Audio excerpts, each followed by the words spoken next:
मार्च series के पहले दिन और हफ्ते के आखिरी दिन है बिकवाली का जोर। दिन के निचले स्तरों की बेहद करीब बाजार। आखिरी 1.5 घंटे में आएगी रिकवरी या फिर रहेंगे कमजोर? कैसी होगी आज की क्लोजिंग और क्या करें अगले हफ्ते की तैयारी, रहेगा इसी पर खास फोकस। फाइनल ट्रेड में आप सबका स्वागत है। नमस्कार, मैं हूं अनिल सिंघवी और नमस्कार, मैं हूं मानसी दवे। हफ्ते का आखिरी ट्रेडिंग सेशन और सर ये बाजार को क्या हो रहा है, रुकने का नाम नहीं ले रहा है, भारी गिरावट। मैंने क्या किया? कभी आज तक मैंने दीप को ऐसी गहरी लाल रंग की शर्ट पहन के शो करते हुए देखा नहीं। मुझे सारे कारण ढूंढने के बाद पता चला कि ये इसी वजह से हुआ है, मानसी की वजह से। मैंने नहीं किया कुछ। लेकिन चलिए, कुछ जरूरत से ज्यादा गिरावट हो गई, जितना सोचा था उससे कहीं ज्यादा। और दिक्कत की बात है कि इस हफ्ते के जो निचले स्तर थे जहां से बाजार ने रिकवरी दी, वो लेवल्स भी तोड़कर बाजार ट्रेड करता हुआ दिखा है। तो ये थोड़ी सी दिक्कत की बात है। देख लेते हैं आखिरी मिनटों में क्या कुछ रिकवरी आती है या नहीं। आइए बढ़े आगे, उससे पहले जल्दी से फाइनल ट्रेड में आपको बता दें अब तक की बड़ी बातें, बाजारों में किस तरह का ट्रेड हुआ है वो आपके सामने रख दिया जाए। निफ्टी में 21 दिसंबर 2020 के बाद की सबसे बड़ी इंट्राडे तेज गिरावट आपको देखने को मिलेगी। यानी कि समझिए जनवरी फरवरी दो महीने में, 2.5 महीने में सबसे ज़्यादा हम लुढ़के हैं इस वक्त। फाइनेंशियल शेयर सबसे ज़्यादा पीटे हैं। ICICI bank 5%, axis, Kotak, Bajaj Finserv ये तेज से गिरते हुए दिखे और वजह वही बढ़ते हुए बॉन्ड यील्ड की वजह से इन्फ्लेशन और महंगाई बढ़ने का डर। महाराष्ट्र में कोरोना की चलते सख्ती की तैयारी का भी असर दिख रहा है और सीरिया पर अमेरिका की स्ट्राइक का भी, मतलब सारी चीज़ें एक साथ आ गई जो आनी थी ताकि एक ही दिन जो काम होना है हो जाए। और उसके ऊपर करेंसी भी बची कुची ये भी गिर गई, 1% रुपया नीचे है। और डाउ फ्यूचर जरूर निचले स्तरों से सुधर कर 150 पॉइंट नीचे निचले स्तरों से सुधरा है, तो उसके बावजूद फ्लैट है। तो आप समझ सकते हैं कि 150 पॉइंट से ज़्यादा नुकसान डाउन में था। और यूरोप के बाजार 1% नीचे, जो कि ज़्यादा नहीं है, बस। बिल्कुल सर, लेकिन आप ये बॉन्ड यील्ड इन्फ्लेशन की जो बातें चल रही हैं और इस पर आपसे एक्सप्लेनेशन व्यूअर्स भी समझना चाहते हैं। राजेश घोष जी का एक सवाल आया है, बॉन्ड यील्ड को कैसे समझे और इसका असर किस तरह से महंगाई पर पड़ रहा है, ये आपसे ट्विटर पर पूछ रहे हैं। हाँ, एक्चुअली बॉन्ड यील्ड क्या है वो समझना चाहते हैं। सिंपल है, आप किसी से उधार लेते हैं तो जो ब्याज आप उसको देते हैं वो एक तरह से बॉन्ड यील्ड है। यानी कि कोई भी इंस्टीट्यूशन या कोई भी गवर्नमेंट अगर उधार लेती है किसी से, या कोई कंपनी अपने डिबेंचर्स जारी करती है, लोन लेती है, तो वो जिस रेट पर, जिस ब्याज दर पर वो ले रही है वो बॉन्ड यील्ड माना जाता है। सिंपल। फर्ज करें कि जैसे एनटीपीसी है, एनटीपीसी ने कहा कि हम 5,000 करोड़ रुपए कर्ज के जरिए जुटाएंगे और ये 8% की ब्याज दर पर होगा, ये 8% बॉन्ड यील्ड हो गया। तो अमेरिका में जो बॉन्ड यील्ड बढ़ने का मतलब है कि जो अमेरिका के ट्रेजरी बिल्स, अमेरिका की गवर्नमेंट सिक्योरिटीज जो ट्रेड होती हैं, हमारे यहाँ जैसे 6.5% के आसपास बॉन्ड यील्ड, 10 साल की गवर्नमेंट सिक्योरिटीज के बॉन्ड यील्ड चल रहे हैं। तो बेसिकली जो वो ब्याज दरें हैं उन्हें बॉन्ड यील्ड माना जाता है। अच्छा, और इन्फ्लेशन पर इसका? तो हाँ, तो जैसे जैसे महंगाई बढ़ती है बॉन्ड यील्ड के बढ़ने की संभावनाएं होती है। इसकी वजह यह कि महंगाई बढ़ने पर ब्याज दरें बढ़ती है। तो महंगाई के साथ ये कनेक्शन है, महंगाई बढ़ेगी तो ब्याज दरें बढ़ेंगी। जाहिर सी ब्याज दरें बढ़ेंगी तो जो लोग बिजनेस कर रहे हैं उधार लेकर, उनके ब्याज की कॉस्ट बढ़ेगी जी। उनके ब्याज की कॉस्ट बढ़ेगी तो उनका मुनाफा कम होगा। करेक्ट। लेकिन ब्याज की दरें बढ़ती कब है? जब पैसे की डिमांड हो। पैसे की डिमांड कब आती है? जब लोगों को लगता है कि आगे का आउटलुक अच्छा हो, तो हम ज़्यादा बिजनेस करें, ज़्यादा खरीदें, ज़्यादा काम करें, तो पैसे की डिमांड आती है। पैसे की डिमांड आती है और लोग ज़्यादा खरीदते हैं, ज़्यादा काम करते हैं, ज़्यादा पैसा लगाते हैं, तो इन्फ्लेशन बढ़ता है। तो अब ये तो अच्छा है, ज़्यादा काम हो, ज़्यादा बिजनेस हो। तो ये इकोनॉमिक्स का ये सबसे खूबसूरती है, दोनों तरफ है बराबर। मतलब हर चीज़ की अच्छी है तो खराब भी है ना। तो इसको इस तरह से तो, और मार्केट का क्या है, मार्केट अपने मूड पे। हाँ। जिस दिन अच्छी तरफ देखना होगा अच्छी तरफ देखेंगे, जिस दिन खराब देखना होगा खराब देखेंगे। अब इसमें अच्छा भी है कि डिमांड बढ़ रही है, लोगों को पैसा चाहिए बिजनेस करने के लिए, लोग खरीद रहे हैं तो चीज़ों के दाम बढ़े। अब भाई लोग खरीद रहे हैं, चीज़ों के दाम बढ़े, वो अच्छा है कि कुछ ना खरीद रहे हैं, दाम पड़े रहे जी। तो दोनों तरफ के अपने अपने फायदे नुकसान है। इसलिए कुल मिलाकर बाजारों का रिएक्शन अलग, हाँ। जो कुछ इकोनॉमी में हो रहा है। लॉन्ग टर्म में अगर आपका पेशेंट ठीक हो गया, चुस्त दुरुस्त हो गया, आईसीयू से बाहर निकल गया, वार्ड में आ गया, उसके बाद में अब वो चलने फिरने और दौड़ने लगा और दवा की जरूरत बंद हो गई, तो अच्छी बात है। हाँ। तो ओवरऑल अगर इकोनॉमी में सुधार के संकेत हैं, नौकरियां जो बेरोजगार हैं वो कम हुए हैं, महंगाई इसलिए बढ़ रही की ग्रोथ आ रही है, तो ओवरऑल अच्छी बात है। अच्छा। लेकिन मार्केट का अपना अपना मूड कभी होता है, इतना ज़्यादा सोचने का नहीं है। बस ये ठीक है कि 2-3 दिनों से हमारे यहाँ एफआईज भी बेच रहे हैं, एक मौका चाहिए था करेक्शन का, आ गया, थोड़ा ज्यादा आ गया, थोड़ा थोड़ा गिरते, पिछले हफ्ते थोड़ा थोड़ा रोज गिरे तो हमें कभी तकलीफ नहीं हुई इतनी। आज एकदम से गिर गए तो तकलीफ हुई। कहाँ गए वो दीप जो बोल रहे थे कि पैनिक वाला दिखा नहीं ले जी, जिस दिन पैनिक दिख रहा था उस दिन तो गायब हो गए सीट से। आज तो पैनिक है ही है। हाँ, तो जब तक दीप बैठे थे तब तक पैनिक नहीं हुआ, अब मानसी आई तो पैनिक हो गया। चलिए, तो ये है अब तक के बाजार का हाल। पैनिक भरे माहौल में आपके लिए आपके हर ट्रेड पर हमने नजर बनाई और स्ट्रैटेजीज भी हम इंटैक्ट रखेंगे। सर आगे बिल्कुल आगे, बस आगे स्वाति तैयार है। चलिए, और स्वाति तैयार है अपने हमेशा की तरह एक बेहतरीन और दमदार खबर के साथ। और फॉर अ चेंज ये खबर सरकारी कंपनियों को लेकर नहीं, एक बड़ी दिग्गज प्राइवेट कंपनी को लेकर है, जिसके लिए आज, जी हाँ, आज एक बड़ा डेवलपमेंट होने जा रहा है। स्वाति बताइए क्या है बड़ी खबर आपके पास? बहुत बढ़िया, आपने सही कहा अनिल जी। और वेदांता को हम कह सकते हैं कि उनकी नजर सब सरकारी कंपनियों पे जरूर है। तो वेदांता के बारे में मैं एक खबर लेकर आई हूँ और खबर बहुत ही अहम है, बहुत बड़ी है। वो ये कि वेदांता के प्रमोटर्स बढ़ा सकते हैं ओपन ऑफर प्राइस। ये बात बहुत अहम है इस वक्त, क्योंकि सूत्र हमें बता रहे हैं ओपन ऑफर प्राइस बढ़ाने का है आज आखिरी दिन। और आपको याद होगा 15 जनवरी 2021 को 160 रुपए के भाव पर ओपन ऑफर किया गया था कंपनी की तरफ से, जो अनाउंस किया था, और प्रमोटर्स की 5% हिस्सेदारी खरीदने की योजना थी। अब जो सूत्र कह रहे हैं वो ये कि जो मौजूदा भाव है उससे अच्छी प्रीमियम पर, बढ़िया एक प्रीमियम, सिग्निफिकेंट प्रीमियम पर आ सकता है ओपन ऑफर। और 1 मार्च से 15 मार्च तक खुला रहेगा ये ओपन ऑफर। तो ये बहुत बड़ी और अहम खबर वेदांता के लिए और वेदांता के शेयर होल्डर्स के लिए। और जो रीजन बताया जा रहा है प्राइस बढ़ाने का वो ये कि अगर आप देखें मेटल और कच्चे तेल, इन दोनों के दाम में काफी बढ़त देखने को मिली है और इसकी वजह से प्राइस यहाँ बढ़ाने की बात हो रही है। तो ये वेदांता के लिए एक बहुत अहम और बड़ी खबर। आज है आखिरी दिन ओपन ऑफर प्राइस बढ़ाने का। सर ओके, तो चलिए, वेदांता के लिए बड़ी खबर। और सर इसका असर वेदांता पर बहुत पॉजिटिव, इसमें कोई डाउट नहीं है। और आप देखिए आज वेदांता का स्टॉक इसीलिए बेहद मजबूती के साथ, बाकी एक सेल को छोड़ दे, हिंडाल्को जैसा स्टॉक 4-5% नीचे था, मैंने लास्ट टाइम देखा, लेकिन वेदांता इसीलिए मजबूती से खड़ा है। देखिए आज आखिरी दिन है, प्रमोटर्स ने एक 5% की हिस्सेदारी के लिए ओपन ऑफर दिया था 160 रुपये पर। मेरे ख्याल से 21 तारीख का था, 15 जनवरी को था।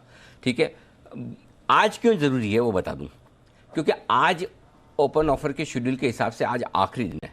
अगर प्रमोटर को वाकई में हिस्सेदारी खरीदनी है तो आज ही खरीदनी है, आज के अलावा नहीं खरीद पाएंगे। आखिरी मौका, हाँ, मतलब रिवाइज करना है तो जाहिर सी बात है 160 में कौन बेचेगा, भाव 210 से तो जी बराबर है, सपने में भी कोई नहीं देगा जी। तो आज ही बढ़ाना। अब इंटरेस्टिंग चीज एक और है, जो अब नए रूल हैं ओपन ऑफर के, उसके मुताबिक आखिरी दिन तक आप ओपन ऑफर को रिवाइज कर सकते हैं। 1 मार्च को ओपन ऑफर खुल रहा है, अगर आज आप रिवाइज भी करते हैं तब भी ओपन ऑफर की डेट सेम रहेगी। ओके, हाँ, डेट बदलेगी नहीं, 1 मार्च को ही खुलेगा, 15 मार्च को ही बंद होगा। तो अगर प्रमोटर सीरियस हैं और वो समझते हैं कि हमें ओपन ऑफर, हमें स्टेक चाहिए 5%, तो ये गोल्डन चांस है उनके लिए ओपन ऑफर में प्राइस बढ़ाने का। और क्यों बढ़ाना है मैं बता दूँ। जब ओपन ऑफर आया था, जब पिछली बार उन्होंने डीलिस्टिंग की कोशिश की, तब और अब में क्या फ़र्क है। और आप देखिए, याद हो तो आज ही बड़ी खबर आई है, वेदांता के बॉन्ड्स के लिए लोगों ने लाइन लगा के खरीदारी की। एक यही वेदांता के बॉन्ड्स 3 महीने पहले बड़ी मुश्किल से बिक रहे थे, है ना, जब डीलिस्टिंग ऑफर फेल हो रहा था तो ऐसा समझा जा रहा था कि अरे पता नहीं क्या हो जाएगा। आज वेदांता के बॉन्ड वाले जो मार्केट है ना, वो कंपनी की सिचुएशन के बारे में ज़्यादा अच्छी आपको एक इंडिकेशन देते हैं। तो वेदांता के बॉन्ड खरीदने के लिए लाइन लग रही है। तो ऐसे में प्रमोटर समझदार है, वो स्टेक बढ़ाएंगे और ऊपर के ऑफर पर बढ़ाएंगे। क्यों बढ़ाएंगे, सारे जिंक, कॉपर, जो प्रोडक्ट इनके हैं मेटल्स में, सबके दाम अनाप शनाप 10-10 सालों के ऊपर में। उसके अलावा एक ही बचा हुआ था जो ढंग से नहीं चल रहा था, केन। क्रूड भी आएगा 70 के आसपास, वहां पर भी पैसा बनना शुरू। चांदी, हिंदुस्तान जिंक में जो पैसा बन रहा है आप देखिए। और उसके अलावा आप वैल्यूएशन देखिए, हिंडाल्को और दूसरे बड़े कंपनियों के मुकाबले में वेदांता बहुत ही सस्ते वैल्यूएशन पर है। तो ऐसे में प्रोमोटर के पास गोल्डन चांस है, वो डेफिनेटली, इसमें कोई डाउट नहीं कि इसका प्राइस रिवीजन करने की तैयारी में रहेंगे। तो ये एक इंटरेस्टिंग स्टॉक हो सकता है सोमवार तक के लिए। अच्छा, आज से सोमवार, क्योंकि अगर ओपन ऑफर बढ़ना है तो अभी बढ़ना है, और 1 मार्च से ओपन ऑफर खुलेगा, तो उससे पहले तो मुझे लगता है कि एक ये बढ़िया मौका आपको दे सकता है वेदांता। जरा एक बार इसके चार्ट पर राय ले लिया जाए। कुणाल जी, चार्ट देखिए वेदांता के। अनिल जी देखिए, चार्ट बहुत शानदार है। और देखिए वेदांता, अनिल जी, मैंने आपसे शायद पहले शेयर भी किया था कि जो पिछला साल था उसकी आपकी बेस्ट कॉल थी वेदांता। और अनिल जी मुझे लगता है कि अभी भी बहुत बड़ा अपसाइड वेदांता में दिखता है। चार्ट बहुत शानदार है, मौजूदा स्तरों पर जिनके पास पोजीशन है होल्ड करके चलें। अब ट्रेलिंग स्टॉप लॉस 200 रुपए पर रखें। टारगेट मुझे अनिल जी 235 रुपए के 235 पर अगला रेजिस्टेंस है, वहां तक भी बहुत मुमकिन है कि स्टॉक चला जाए। स्ट्रक्चर अच्छा है, होल्ड करके चलने की राय। ओके, तो ये आपके लिए वेदांता पर आए और आराम से अगर ओपन ऑफर प्राइस बढ़ती है तो 220 225 के प्राइस आपको सोमवार को दी जाएगी। ठीक है, और 1 मार्च से लेकर 15 मार्च तक के लिए इवेंट होगा, इस पर फोकस करना है डेफिनेटली। और ये सोर्स बेस्ड खबर है, देखते हैं वेदांता का मैनेजमेंट भाव बढ़ाने पर फैसला लेता नहीं लेता है। अगर लेता है तो आराम से 10 से 15 रुपए की गुंजाइश आपके लिए सोमवार के लिए बन सकती है। आइए, हमारे सारे एक्सपर्ट्स हमारे साथ हैं, लेकिन उससे पहले जल्दी से इवेंट्स ले लें और उसके बाद हम ड्रेजिंग कॉर्पोरेशन के मैनेजमेंट से भी बात करेंगे। जरा एक बार बता दें इवेंट्स के बारे में, देवांशी। बिल्कुल, आप सबसे पहले आज देखिए तो MSCI की रीबैलेंसिंग होती हुई दिखेगी, वो आज से क्लोजिंग से लागू होती हुई दिखेगी, तो इसके चलते थोड़ी सी खरीदारी आपको दिखनी चाहिए, स्पेशली भारतीय एयरटेल, इंडस टावर जैसे स्टॉक्स में। HAL दूसरे अंतरिम की बोर्ड की जो डिविडेंड की बोर्ड की बैठक है वो आज होगी, और अगर कोई डिविडेंड डिक्लेयर होता है तो 8 मार्च को इसकी रिकॉर्ड डेट आती हुई दिखेगी। PFC पूंजी जुटाने पर आज बोर्ड बैठक है। साथ ही आज शाम को GDP के तीसरी तिमाही के जो आंकड़े हैं वो आते हुए दिखेंगे, और जनवरी के वित्तीय घाटे के आंकड़े भी आज आते हुए दिखेंगे। और इसके अलावा इंडिया एयरक्राफ्ट लीजिंग सेगमेंट जो समिट है उसमें FM वित्त मंत्री जो हैं वो शामिल होते हुए दिखेंगे, उस पर नजर रखनी होगी। और चुनाव आयोग की प्रेस कॉन्फ्रेंस आज 4:30 बजे है। इसके अलावा सोमवार को जो ट्रिगर्स हैं इस पर नजर रखें। सबसे पहले तो ऑटो बिक्री के आंकड़े हैं वो रिलीज होते हुए दिखेंगे। Power grid dividend per board बैठक है। साथ ही टेक्समेको रेल पूंजी जुटाने पर बोर्ड बैठक होती हुई दिखेगी। और साथ ही स्पेक्ट्रम की नीलामी शुरू होगी 1 मार्च से, और टाटा स्टील पार्टली पेड शेयरों के पेमेंट पीरियड आज से शुरू होता हुआ दिखेगा। और शिपिंग कॉर्पोरेशन ऑफ इंडिया, जहां पे विनिवेश के लिए जो EOI है या एक्सप्रेशन ऑफ इंटरेस्ट है उसकी आखिरी तारीख है, और BML पर भी आखिरी तारीख है, तो इन दोनों स्टॉक्स पर आप क्लियरली नजर रखें। ओके, तो ये है आपके लिए इस वक्त सोमवार के सारे ट्रिगर्स। आइए जल्दी से खबरों वाले शेयर देख लें। उससे पहले एक बार जल्दी से बिगुल विश्वेश जी के लिए विश्वेश का विशेष।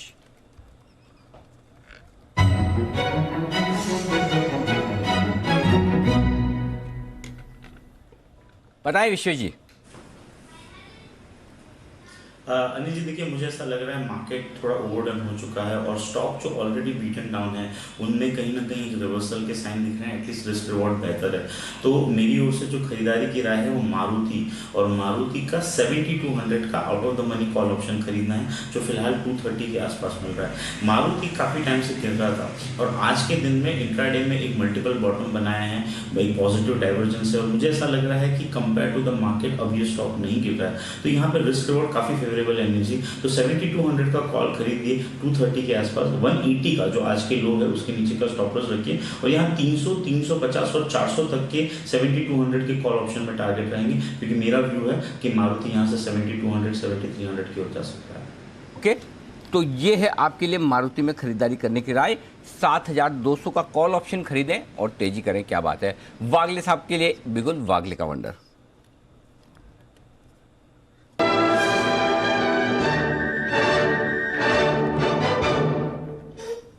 बताएं वागले साहब। Afternoon Anil ji, afternoon Mansi. Good afternoon sir. Good afternoon sir. जी आवाज आ रही है सर? बिल्कुल बिल्कुल। ओके। हाँ अनिल जी, मुझे पता नहीं मार्केट का बॉटम हो गया कि नहीं, लेकिन मैं ये बाउंस बैक के लिए प्ले करना चाहता हूँ। स्टॉक है नैल्को, इसमें ओपन इंटरेस्ट नंबर 4 पे मुझे लगता है 60.30-40 के करंट भाव से खरीदे। 59 के नीचे जाता है तो काट ले, आपकी एक ₹1.25 की रिस्क होगी, ₹1.25 की। ऑन द अपसाइड मुझे 64, 64.50 तक ये स्टॉक जाते हुए दिखता है। आज का टारगेट 62.50, 62.80 का होगा। ओके, तो नैल्को में आपके लिए है खरीदारी करने की राय। इस वक्त ये है एक और स्टॉक जहां पर दमदार एक्शन। ओह 60 हो गया, क्या बात है, ये तो हमारे कल के टारगेट्स पर पहुंच गया। तो पहले सुबह तो मैंने आशीष केलकर साहब और राकेश जी कुणाल जी को धन्यवाद दिया था, अब लगे हाथ वागले साहब को भी धन्यवाद दे दूं। 63 का अगला टारगेट है जिसके लिए जाने की तैयारी में। सर साथ ही डाउ फ्यूचर्स, नैस्डैक फ्यूचर्स फिलहाल यहाँ पर सुधार आता हुआ दिख रहा है, और इसी के साथ सेंसेक्स में भी हम निचले स्तरों से रिकवरी देख रहे हैं। डाउ फ्यूचर्स, नैस्डैक फ्यूचर्स देखिए यहाँ पर 58 अंकों की तेजी के साथ देख रहे हैं डाउ फ्यूचर्स में ट्रेड, वहीं नैस्डैक फ्यूचर्स भी 17 अंकों की बढ़त दिखा रहे हैं। निचले स्तरों से सेंसेक्स में रिकवरी दिख रही है। बिल्कुल। आइए बढ़ते हैं आगे, और इस वक्त हमारे साथ कार्यक्रम में शामिल हो रहे हैं ड्रेजिंग कॉरपोरेशन के सीएमडी राजेश त्रिपाठी साहब। सर बहुत बहुत स्वागत है आपका। त्रिपाठी साहब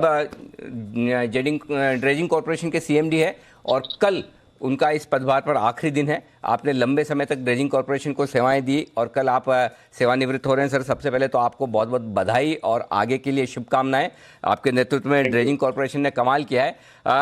तो सबसे पहले तो इसी बात पर आपसे राय लेना चाहता हूं। आज सुबह हमने एक एक्सक्लूसिव स्टोरी की है कि अगले हफ्ते जो मैरीटाइम मीट होने वाला जा रहा है उसमें ड्रेजिंग कॉरपोरेशन के लिए बड़े एमओयू साइन होने की तैयारी है। जो हम समझ रहे हैं 14,000 करोड़ रुपए के एमओयू साइन करने की तैयारी में है ड्रेजिंग कॉरपोरेशन। इसके बारे में जानकारी दें सर। इस मैरीटाइम समिट के लिए हम लोग जैसे मार्गदर्शन है और जैसा सहयोग है मिनिस्ट्री का, उसके हिसाब से करीब 18 एमओयू साइन कर रहे हैं इस समिट में, वेबनार में, और करीब कॉस्टिंग अराउंड 14,000 करोड़। अभी तक हमने 12,000 करोड़ के एमओयूज ऑलरेडी साइन कर लिए हैं। So we are going to cross our targets as well. Okay, 12,000 crore के एमओयू आप ऑलरेडी साइन कर चुके हैं इस मैरीटाइम समिट के लिए, राइट सर? 12,000 करोड़ के, जी हाँ। इनके बारे में थोड़ी जानकारी दें, किस तरह के एमओयूज होंगे और ड्रेजिंग कॉरपोरेशन किस तरह का कारोबार करेगा इनमें? इसमें साहब हमारे बड़े वाइड रेंजिंग एमओयू हैं। जैसे कि हम मोस्टली जो हमारे मेजर हैं अब जो is under the control of ports, तो हमारे 4 पोर्ट्स को तो हमने अगले 5 साल के लिए मेंटेनेंस ड्रेजिंग के एमओयू साइन कर लिए हैं। उसके अलावा बाकी भी जो बचे हुए पोर्ट्स हैं एक्सेप्ट कांडला पोर्ट, हम सबके साथ में जो हमारे साथ सहयोग करना चाहते हैं, सबके साथ में हम एक non binding non committal MOU sign कर रहे हैं अगले 5 साल के लिए, जो कि काफ़ी बड़ी उपलब्धि है हमारे लिए। दूसरी चीज़ ये है कि अब इंडियन वाटर्स में इंडियन कंपनी ड्रेजिंग कंपनीज की कमी है, इसलिए भी हमको पोर्ट समझ रहे हैं कि इनके साथ साइन करने में उनको भी फायदा है। ओके, ये बताएं सर। जी सर। इसके अलावा अभी हमने एक मंत्रालय में ड्रेजर परचेस के लिए, शिप बिल्डिंग के लिए, एक आत्मनिर्भर भारत के लिए, एक कोचिन शिपयार्ड के साथ में एक एमओयू साइन किया है। करीब 800 करोड़ की लागत से एक बड़ा भारी ड्रेजर बिल्डिंग का एक प्लान है जो अगले 5 साल में एग्जीक्यूट होगा।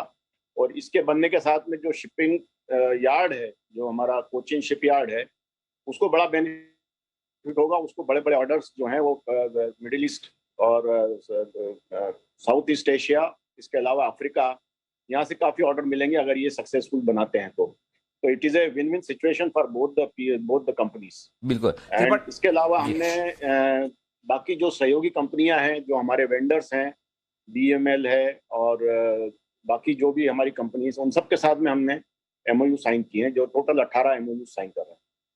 जी त्रिपाठी साहब, जब आप जाहिर सी बात है कि कार्यभार आगे सौंप कर जा रहे हैं, जो भी नए CMD साहब होंगे उनके लिए ये बताएं कि ड्रेजिंग कॉरपोरेशन के लिए आगे किस तरह का आउटलुक है अगले साल के लिए कारोबार के लिहाज से? देखिए साहब, जैसा मैंने आपको कहा कि इंडियन वाटर्स में इंडियन कंपनीज में ड्रेजिंग कॉरपोरेशन जो है सबसे बड़ी कंपनी है। इसके अलावा कंट्री की जो हमारी 7,500 किलोमीटर लंबी वाटर लाइन है, वाटर शोर लाइन है, उसके लिए उसकी सुरक्षा के लिए काम करने के लिए अभी हमारे पास में करीब 50,000 क्यूबिक मीटर हॉपर कैपेसिटी के ड्रेजर हैं। वर्ल्ड के बड़े अच्छे रेनाउंड कंस्ट्रक्टेड ड्रेजर्स हैं। तो हम लोग बहुत आशान्वित हैं कि ये it is going to grow from here, from strength to strength. ठीक बात है। त्रिपाठी साहब बहुत बहुत धन्यवाद आपका, हमारे लिए वक्त निकाला और आपने ड्रेजिंग कॉरपोरेशन के इन तमाम एमओयूज पर विस्तार से बातचीत की। आपको आने वाले आपके भविष्य के लिए, नई इनिंग के लिए बहुत बहुत शुभकामनाएं सर। धन्यवाद जी बिजनेस के लिए वक्त देने के लिए। धन्यवाद। ओके, और इस बीच जी बिजनेस की एक्सक्लूसिव खबर पर लगती हुई मुहर, जो हम कह रहे थे कि 14,000 करोड़ के एमओयू साइन करने जा रहे हैं, तो उसमें से 12,000 करोड़ के एमओयूज फाइनल हो चुके हैं। ये राजेश त्रिपाठी साहब जो ड्रेजिंग कॉरपोरेशन के CMD हैं, उनका कहना। और देखिए स्टॉक 18% मजबूत ट्रेड करता हुआ दिख रहा है इस खबर के बाद, जो कि जी बिजनेस की तरफ से एक्सक्लूसिव खबर आपके लिए कन्फर्म होती हुई मैनेजमेंट की तरफ से। आप समझ सकते हैं अगर 18 एमओयूज साइन किए जा रहे हैं और 14,000 करोड़ की टोटल मिलाकर उसकी एमओयूज की साइज़ है, तो उसका क्या इम्पैक्ट हो सकता है। आइए बढ़ते हैं आगे। आशु मदान साहब हैं हमारे साथ तैयार, उनके लिए बिगुल स्विंग के सुल्तान आशु मदान।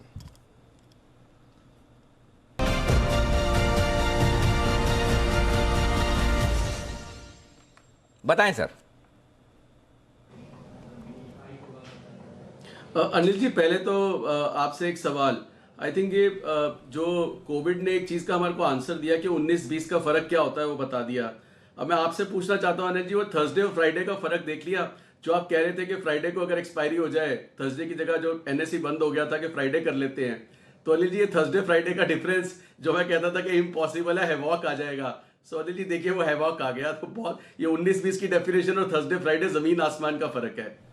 बिल्कुल बिल्कुल सही बात है। बस यही है कि जो 1.25 घंटे में दिखा थर्सडे के दिन, वो हो सकता है फ्राइडे पूरे दिन दिखता और ये सैटरडे हो जाता है। होने में बहुत कुछ हो सकता है, कुछ भी हो सकता है, लेकिन जो भी हो रहा है बड़ा इंटरेस्टिंग हो रहा है आशीष सर, इसमें कोई डाउट नहीं। जिस तरह की तेजी बनी बुधवार को, वो भी अनएक्सपेक्टेड थी। आज जो फॉल आया वो भी काफ़ी हद तक अनएक्सपेक्टेड, क्योंकि कल तो कहीं स्क्रीन देखकर, ग्लोबल मार्केट्स देखकर लग नहीं रहा था कि एक ही दिन में सब खाया पिया फिर से निकल जाएगा। तो यही बाजार है सर। बताएं सर आपका स्प्रेड।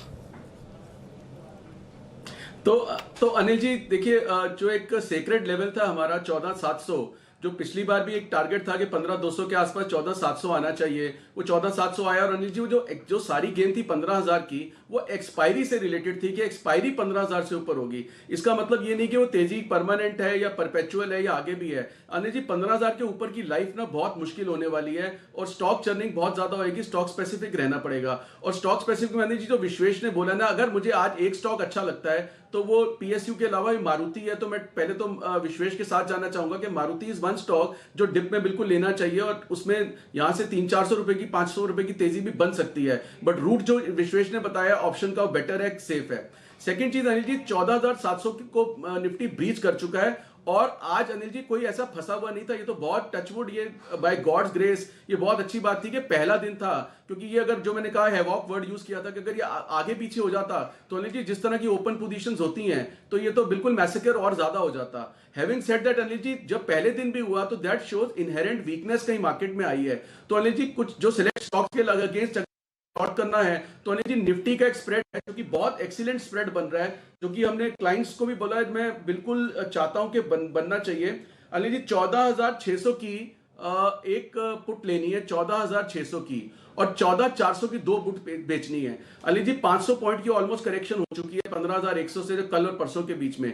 अब 14,600 14,400 का मतलब है अनिल जी हम सेफ है 14,200 तक। और अनिल जी इसको करने में अनिल जी मुझे 50 रुपए का प्रीमियम क्रेडिट मिल रहा है। मींस अगर मार्केट ऊपर रहता है 14,400 के ऊपर, 600 के ऊपर, 15,000 भी हो जाता है तो 45 से 50 रुपए तो सीधा मेरी पॉकेट में आ ही रहे हैं। तो 14,000 और आईवीज इतनी ज्यादा बढ़ गई है अनिल जी, बेस्ट यूज है आईवीज का, क्योंकि 14,700 के अगर नीचे रहता है तो अनिल जी मेरा अगला पड़ाव है 14,300 350 से 14,300 से 400 के बीच में। और अगर अनिल जी 14,300 400 आ जाता है अगले 4 दिन के अंदर ही, तो इसमें जैकपॉट लग जाएगा इस पुट के अंदर, जो कि पिछले दोनों पुट्स में अनिल जी बाई चांस लगा है। तो और इसमें जो अनलिमिटेड लॉस है अनिल जी, जो आपका क्वेश्चन बहुत इंपॉर्टेंट और वैलिड होता है, इसका अनलिमिटेड लॉट है अगर मार्केट 14,150 के नीचे जाती है। 14,150 से ऊपर तो अनिल जी आपके वो लॉन्ग टर्म वाले लेवल्स भी हैं शायद, तो मुझे लगता है। लेकिन अनिल जी 14,700 के नीचे वीकनेस है, फाइनेंशियल में भी वीकनेस है, ओवरऑल मार्केट में भी वीकनेस है, तो बिल्कुल बच के रहें। और अनिल जी एक भारती के बारे में ही बताता हूं अनिल जी, आपको ध्यान होगा मैंने कहा था भारती 560-70 आ सकता है तो बियर स्प्रेड बनाना चाहिए। अनिल जी कल भारती की क्लोजिंग थी 580, 600 की पुट का पैसा पूरा आ गया और 580 की पुट का पैसा पूरा आ गया। अभी भी अनिल जी किसी ने कुछ चीज लेनी है ना तो पुट स्प्रेड बनाए, मैं भारती का भी आपको दूंगा, but Anil ji put spread बहुत अच्छे हैं और हाई आईवीज का। अनिल जी मैं कई क्लाइंट से भी बात कर रहा था, अगर मैं आपसे 1 मिनट और लूंगा, bank of Baroda, Anil ji bank of Baroda 70 रुपए की पुट 1.25 रुपए में बिक रही है। बोरिंग ट्रेड है, मजा नहीं आएगा, लेकिन 1.25 रुपए की पुट बेच दीजिए अनिल जी। बैंक ऑफ बड़ौदा 68-75 का आपका लॉन्ग हो गया, नहीं तो 11,000 का लॉट है, आपके घर में 15,000 रुपए आ जाते हैं, बट फिर बोरिंग ट्रेड है अनिल जी। लेकिन अगर 85 वाला 83 आ गया, आपने लॉट लिया तो आपका कट जाएगा। Similarly Anil ji state bank अच्छा लगता है तो 350 की पुट 5-5.5 रुपए है, ये बेच दीजिए, मतलब 345 की डिलीवरी। तो आज एक ऐसा टाइम है कि अगर किसी को रिटर्न्स के लिए, प्रॉफिट के लिए नहीं अनिल जी, रिटर्न्स के लिए ट्रेड करना है तो हाई आईवीज का यूज करें और नीचे जो आपके पसंदीदा स्टॉक्स हैं, जो स्ट्रॉन्ग काउंटर्स हैं, उनकी पुट्स बेचिए। और अनिल जी जो फ्रूट स्प्रेड है वो तो मैंने आपको दे दिया कि इसको करने से अनिल जी कुछ नहीं होता मार्केट में, तो 40-50 रुपए आपको बैठे बैठे आ जाते हैं। परफेक्ट, बहुत ही बढ़िया। तो ये है आपके लिए स्प्रेड बनाने की राय आशु सर की तरफ से 14,650 का भाव अभी चल रहा है। 14,600 का एक पुट खरीदिए, 14,400 के 2 पुट बेचिए, 50 रुपए की क्रेडिट मिलेगी और 14,150 के नीचे ही आपकी होगी अनलिमिटेड रिस्क का। बाजार धीमे धीमे रिकवरी करने के मूड में 35,000 के ऊपर टिकता हुआ बैंक निफ्टी 14,650 के आसपास आता हुआ निफ्टी। वक्त है एक और बिगुल का, विश्वेश का विशेष।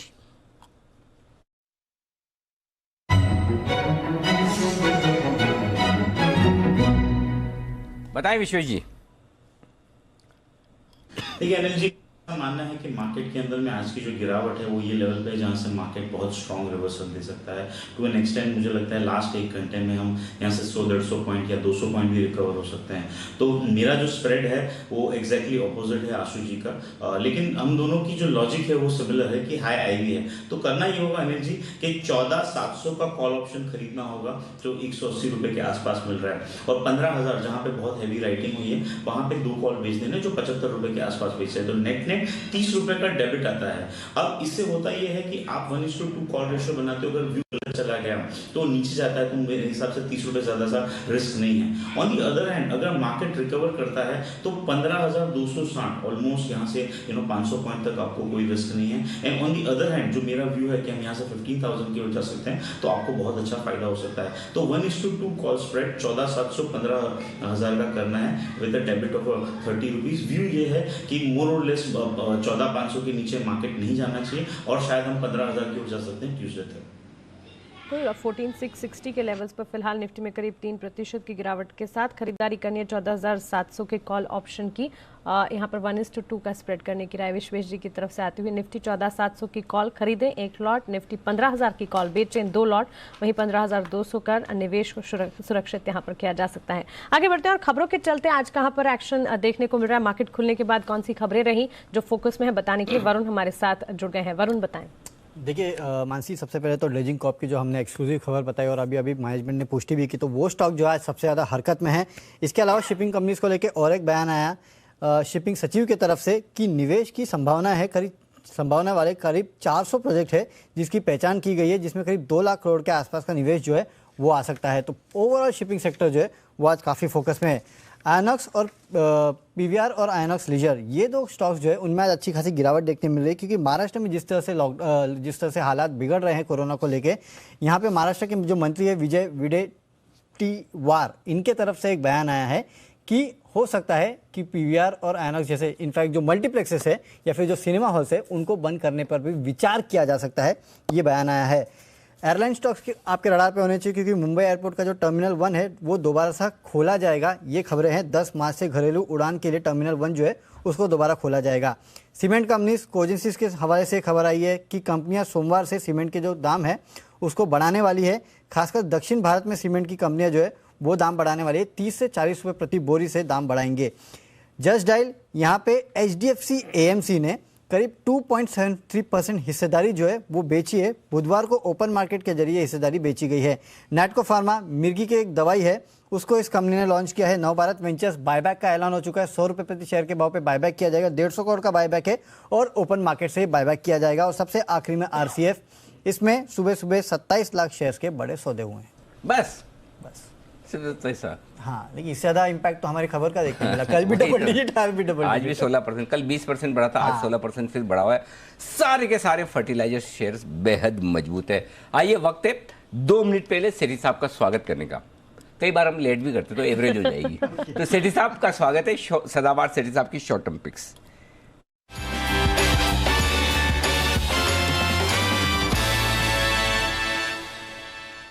सेठी साहब नमस्कार, स्वागत है आपका। बताएं सर क्या क्या खरीदना है। हाँ बिल्कुल, गुड आफ्टरनून अनिल जी। सर आज के बाजार में तो बिल्कुल खरीदारी करने का ही मौका है, खरीदना ही है। बट रोज की तरह थोड़ा लिमिट में ही रखता हूँ। 2 स्टॉक दूंगा, एक कैश मार्केट का और एक F&O का स्टॉक। मतलब क्या? सॉरी, लिमिट में मतलब नहीं अनिल जी, ऐसे तो 10 स्टॉक आ जाएंगे। अच्छा, लेकिन 2 ही स्टॉक आज भी रिकवर करता हूँ। ओके, चलिए बताएं सर आज का पहला स्टॉक कैश मार्केट का।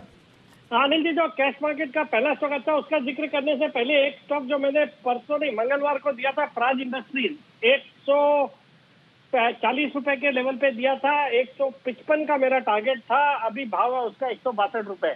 3 दिन में आज खबरें, हालांकि पॉजिटिव खबरें आ गई एथेनॉल को लेके, बट मैंने भी यही कारण बताया था कि क्रूड ऑयल के प्राइस जिस तरह से बढ़ रहे हैं, एथेनॉल पे बिल्कुल फोकस होगा कंपनियों का, सरकार का भी, उसकी ब्लेंडिंग पे जोर होगा और उसका नतीजा आज हम देख रहे हैं। प्राज इंडस्ट्रीज 100 मतलब कुछ 10% बढ़ा हुआ है स्टॉक ऑलरेडी। और जो अनिल जी आज का मेरा पहला स्टॉक है, नई पिक है, वो एक दमदार पब्लिक सेक्टर ही स्टॉक है। कंपनी का नाम है इंजीनियर्स इंडिया लिमिटेड और ये भी कहीं ना कहीं बढ़ते हुए क्रूड प्राइसेस का प्ले है। ये कंपनी इंजीनियरिंग और कंसल्टेंसी सर्विसेज प्रोवाइड करती है, बट मेनली काम करती है hydrocarbon, oil and gas sector में। और जिस तरह से क्रूड के दाम बढ़े हैं और जो कई आईओसी और बीपीसीएल वगैरह का एक्सपेंशन का कैपेक्स का प्रोग्राम है, उसका बड़ा फायदा इस कंपनी को आने वाले क्वार्टर्स में होगा। एक ऑलरेडी दमदार 8,300 करोड़ की ऑर्डर बुक है और नए ऑर्डर्स एक्सपेक्टेड है और ये क्रूड प्राइसेस बढ़ने से नए कैपेक्स भी आने हैं। फंडामेंटल्स दमदार है, वैल्यूएशन बहुत सस्ते हैं, प्राइस अर्निंग्स मल्टीपल सिर्फ 12 का है। पिछले साल 5 रुपए 15 पैसे का डिविडेंड दिया, जो कि डिविडेंड यील्ड के हिसाब से भी देखें तो 6-6.5% की डिविडेंड यील्ड होती है। सरकार अभी हाल ही में कंपनी ने बाईबैक किया है 84 रुपए के प्राइस से, और तो उससे भी एक कंफर्ट आता है। स्टॉक अभी 78-79 के लेवल पे चल रहा है। मुझे लगता है बहुत ही शॉर्ट टर्म में 90 तक के लेवल इस स्टॉक में देखे जा सकते हैं। स्टॉप लॉस रखना है 72 रुपीज।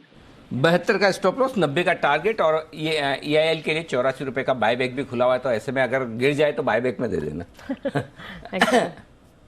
कोई टेंशन ही नहीं है, तो ये भी एक अच्छी बात है। बिल्कुल। गेल और EIL बंद हो गया, लास्ट डेट हो गया। अच्छा, पर कल लास्ट डेट थी क्या? कल नहीं, थोड़े दिन पहले लास्ट डेट थी। नहीं, दोनों का एक साथ खुला था जहां तक मुझे ख्याल है, गेल और EIL। अच्छा, नेल्को और गेल। अच्छा, तो EIL का 84 रुपए में आया था मेरे ख्याल से, खुला, एक बार चेक करिएगा। एनीवे जो भी हो, लेकिन EIL में 90 रुपए का टारगेट। और इस बीच BML को लेकर एक खबर आती दिख रही, बोली लगाने की आखिरी तारीख सरकार ने बढ़ाई है 22 मार्च तक। 22 मार्च, लगभग महीना भर और। ओके, तो BML में जो भी इंटरेस्टेड हैं वो और बोली लगाने का समय मिल रहा है उन्हें। 22 मार्च तक की सरकार ने डेडलाइन और दी है। BML बिल्कुल बंसल जी का फेवरेट 1700 रुपए वाला शेयर। बंसल जी, BML के चार्ट्स।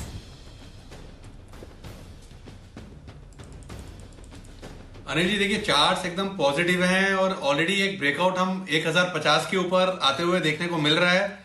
और अनिल जी जो 1700 रुपए के टारगेट हैं, ये इन डेप्थ काफी अच्छी स्टडी करी हुई है, पूरा फंडामेंटल पड़ा हुआ है और ये लेवल्स डेफिनेटली यहाँ पे देखने को मिलेंगे। तो जिनके पास है वो होल्ड करें और हल्की फुल्की करेक्शन में अगर ये स्टॉक दोबारा से कभी 1048, 1045 के अराउंड मिल जाए तो डेफिनेटली बाय एंड होल्ड करना चाहिए 1700 के टारगेट के लिए। ओके, बाय एंड होल्ड करें। जब भी कोई खराब खबर आए, कहीं भी नीचे मिले, तो स्टॉक में तेजी करने की राय है। और 1093-95 पर डे हाई पर ट्रेड करता हो। तो बोली लगाने की तारीख बढ़कर अब 22 मार्च होती हुई दिख रही है। यह है BML के लिए बड़ा अपडेट। आइए सेठी साहब की दूसरी पिक, और वो है FNO की। सेठी साहब बताएं सर। हाँ अनिल जी, जो FNO की पिक है और बाकी इंजीनियर्स इंडिया का ये जो बाईबैक है अनिल जी, वो बंद हो गया ऑलरेडी। अच्छा, बंद हो गया वो, ठीक है। सरकार ने उसमें पार्टिसिपेट किया था, कुछ शायद 300-350 करोड़ रुपए का बाईबैक सरकार ने उसमें पार्टिसिपेट करके शेयर्स दिए थे। बाकी अनिल जी, जो आज का FNO का स्टॉक है, ये सीमेंट सेक्टर की कंपनी है, जो अभी वरुण भी बता रहे थे, जो बाजार में अटकलें चल रही है कि आने वाले 1-2 दिनों में या 1 मार्च से साउथ में सीमेंट के दाम बढ़ने वाले हैं।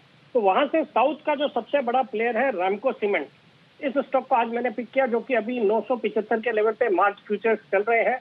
इस स्टॉक को मैंने इसके इस तिमाही के नतीजे के पहले 800 रुपए के लेवल्स पे भी 28 जनवरी को रिकमेंड किया था, 800 रुपए के भाव से उस दिन, और वहां से तो दमदार तेजी बनी है। बट यहाँ पे भी मुझे लगता है बहुत ही शॉर्ट टर्म के लिए इसको खरीदना चाहिए।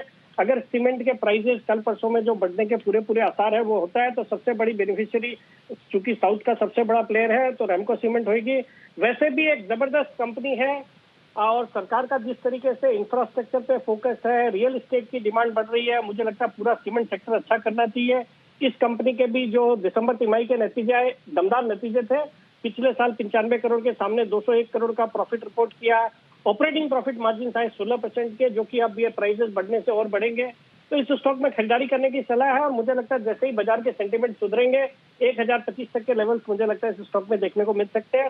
950 का स्टॉप लॉस सकता है। बिल्कुल, सीमेंट के दाम जो बढ़ने की खबर आई है वो बहुत ही जबरदस्त है। और रैमको सीमेंट के लिए कितना 40 से 50 रुपए प्रति बोरी सीमेंट बढ़ने के, 40-50 रुपए बढ़ रहे हैं ना सेठी साहब?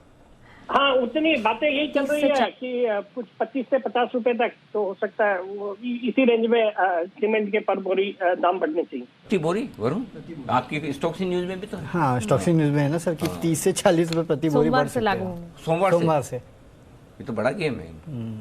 30-40 रुपए बढ़ना मतलब बड़ी बात है। सर दक्षिण भारत से शुरुआत की जाएगी। रेमको सीमेंट नंबर 1 है दक्षिण भारत में, तो यहाँ पर 1025 के टारगेट आपको आते हुए दिखेंगे जल्दी से ही, और इस पर करें खरीदारी आपके लिए। ओके, बिल्कुल। तो ये है आपके लिए रेमको सीमेंट पर आए 1025 का रखें टारगेट। बस 2 मिनट मानसी मुझे दे दे, मेरा भी फिनिशिंग टच चल रहा है और 2 मिनट में मेरी 2:30 बजे की स्ट्रेटेजी तैयार हो जाएगी बस। बिल्कुल। Kunal ji, good afternoon. PVR INOX leisure पर आपकी राय जानना चाहूंगी। महाराष्ट्र में सिनेमा हॉल को पूरी तरह से बंद करने पर विचार है। कोरोना के बढ़ते मामलों को देखते हुए यहाँ पर एहतियातन तौर पर ये विचार किया जा रहा है। पीवीआर आइनॉक्स लीजर पर इसका इम्पैक्ट तो पड़ता हुआ हम देख ही रहे हैं, आपकी राय? देखिए, कमज़ोर चार्ट है, इसमें कोई डाउट नहीं है। मानसी, एक डबल टॉप पैटर्न बनते हुए हमने देखा था इस चार्ट पर, और वहां से फिर कुछ गिरावट आते हुए दिख रही है। सपोर्ट मुझे 1276 पर दिखता है, 1275 का मान लें, ये पीवीआर की मैं बात कर रहा हूं। तो मुझे लगता है कि 1275 तक स्टॉक फिसल सकता है, तो अभी भी कोई खरीदारी की जल्दबाजी नहीं है। चार्ट पर देखें तो दोनों ही चार्ट्स पर, आइनॉक्स के चार्ट पर भी और पीवीआर के चार्ट पर भी, इन स्तरों पर किसी तरह का कोई बाय ट्रिगर नहीं है, तो वेट एंड वॉच करें। जिनके पास पोजीशन है उन्हें एक बार के लिए एग्जिट करना चाहिए, निचले स्तरों पर दोबारा खरीदारी के मौके ढूंढें। ठीक है, निचले स्तरों पर खरीदारी के मौके जरूर देखने को मिलेंगे। अगर एग्जिस्टिंग पोजीशन है उसे इंटैक्ट रखिए, अगर पोजीशन बनाने का मन है तो फिलहाल सिर्फ रिव्यू मोड में डालें। निचले स्तरों पर एक बार खरीदारी आप कर सकते हैं। लेकिन एवररेडी में जो एक्शन देखने को मिल रहा है, इसके पीछे की वजह आपको बताते हैं। बाजार की भारी गिरावट के बीच एवररेडी में 20% का अपर सर्किट यहाँ पर लगता हुआ दिखा। इस अपर सर्किट के पीछे की तेजी के पीछे की वजह क्या है, बताएंगे वरुण बताएं। डेफिनेटली देखिए, एवररेडी में जो तेज़ी की वजह है, बेसिकली हम तो वैसे 1 महीने पहले आपको बता चुके थे, लेकिन अब कहीं ना कहीं वो स्टोरी जो है फिर से तूल पकड़ते हुए नजर आ रही है। कारण ये है कि जो बर्मन्स है वो यहाँ पे अपना स्टेक जो है वो कहीं ना कहीं जो प्रमोटर है वो बनने की यहाँ पे प्लानिंग में है। दरअसल इसके पहले हुआ ये था कि एवररेडी जो ग्रुप है, जो खैतान ग्रुप है, खैतान जो इसके प्रमोटर है, उन्होंने अपनी ग्रुप कंपनीज के लिए कर्ज लिया था। उसका कर्ज का भुगतान करने के लिए इन्होंने एवररेडी और मैक्लॉयड के जो शेयर्स है उसको गिरवी रखे। अब कर्ज का भुगतान कर नहीं पाए तो लेंडर्स ने जो है इनके शेयर जो है एवररेडी के, उनको मार्केट में बेचना शुरू कर दिया। जब मार्केट में इन्होंने शेयर को बेचा तो बर्मन्स ने इन शेयर्स को खरीदना शुरू किया, और खैतान जिनका एक समय पे 44% हिस्सा था वो कम होकर 4% हो गया, और बर्मन्स ने यहाँ पे ओपन मार्केट से करीब 20% के आसपास का स्टेक खरीद लिया। अब बर्मन्स जो है इस कंपनी को अपना जो ओवरऑल प्रोडक्ट पोर्टफोलियो है उसमें एक अच्छा फिट मानते हैं और इस कारोबार में कहीं ना कहीं एंटर भी करना चाहते हैं। इसके लिए वो चाहते थे कि ये उस कंपनी के प्रमोटर बन जाए, लेकिन कहीं ना कहीं प्रमोटर बनेंगे, अगर अतिरिक्त स्टेक खरीदेंगे तो उनको ओपन ऑफर भी लाना पड़ सकता है, और जिस भाव पे इनको स्टेक मिला था वो इस भाव पे स्टेक खरीदना नहीं चाहते थे। इसके लिए अब खबर ये आ रही है कि कहीं ना कहीं बर्मन्स जो है वो खैतान्स के साथ मिलके एज ए जॉइंट प्रमोटर इस कंपनी में बने रहेंगे, और अभी तक इस कंपनी के बोर्ड पे बर्मन्स का कोई भी मेंबर नहीं है। तो इस कंपनी के बोर्ड पे अब बर्मन फैमिली के जो मेंबर है वो भी कहीं ना कहीं रहेंगे।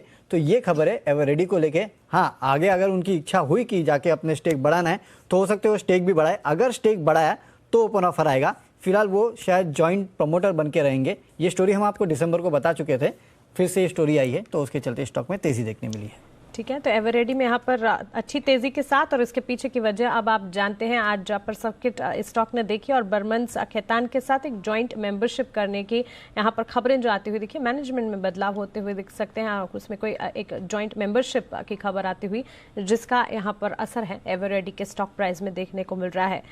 एक बार कुणाल जी आपसे जानना चाहूंगी, वेदांता करंट लेवल्स पर 210 के स्तरों पर ट्रेड कर रहा है, करीब 0.5% की तेजी अब यहाँ पर है, लेकिन ऊपरी स्तरों से हल्की सी गिरावट भी देखने को मिल रही है। इन लेवल्स पर क्या किया जाए? देखिए, मुझे चार्ट बहुत अच्छा लगता है, मैंने पहले भी राय दी अभी मानसी। मुझे लगता है कि ये स्टॉक जो है आपको 235-240 के लेवल्स दिखाएगा। आज जो साप्ताहिक बंदी हो रही है इसमें हम देख रहे हैं कि वेदांता पहली बार कई महीनों के बाद 200 रुपए के ऊपर एक वीकली क्लोज दे रहा है, तो ये बहुत मटेरियल है। और इसके अलावा अगर आप देखें तो पूरा स्पेस जो है वो बहुत मजबूत लगता है चार्ट्स पर।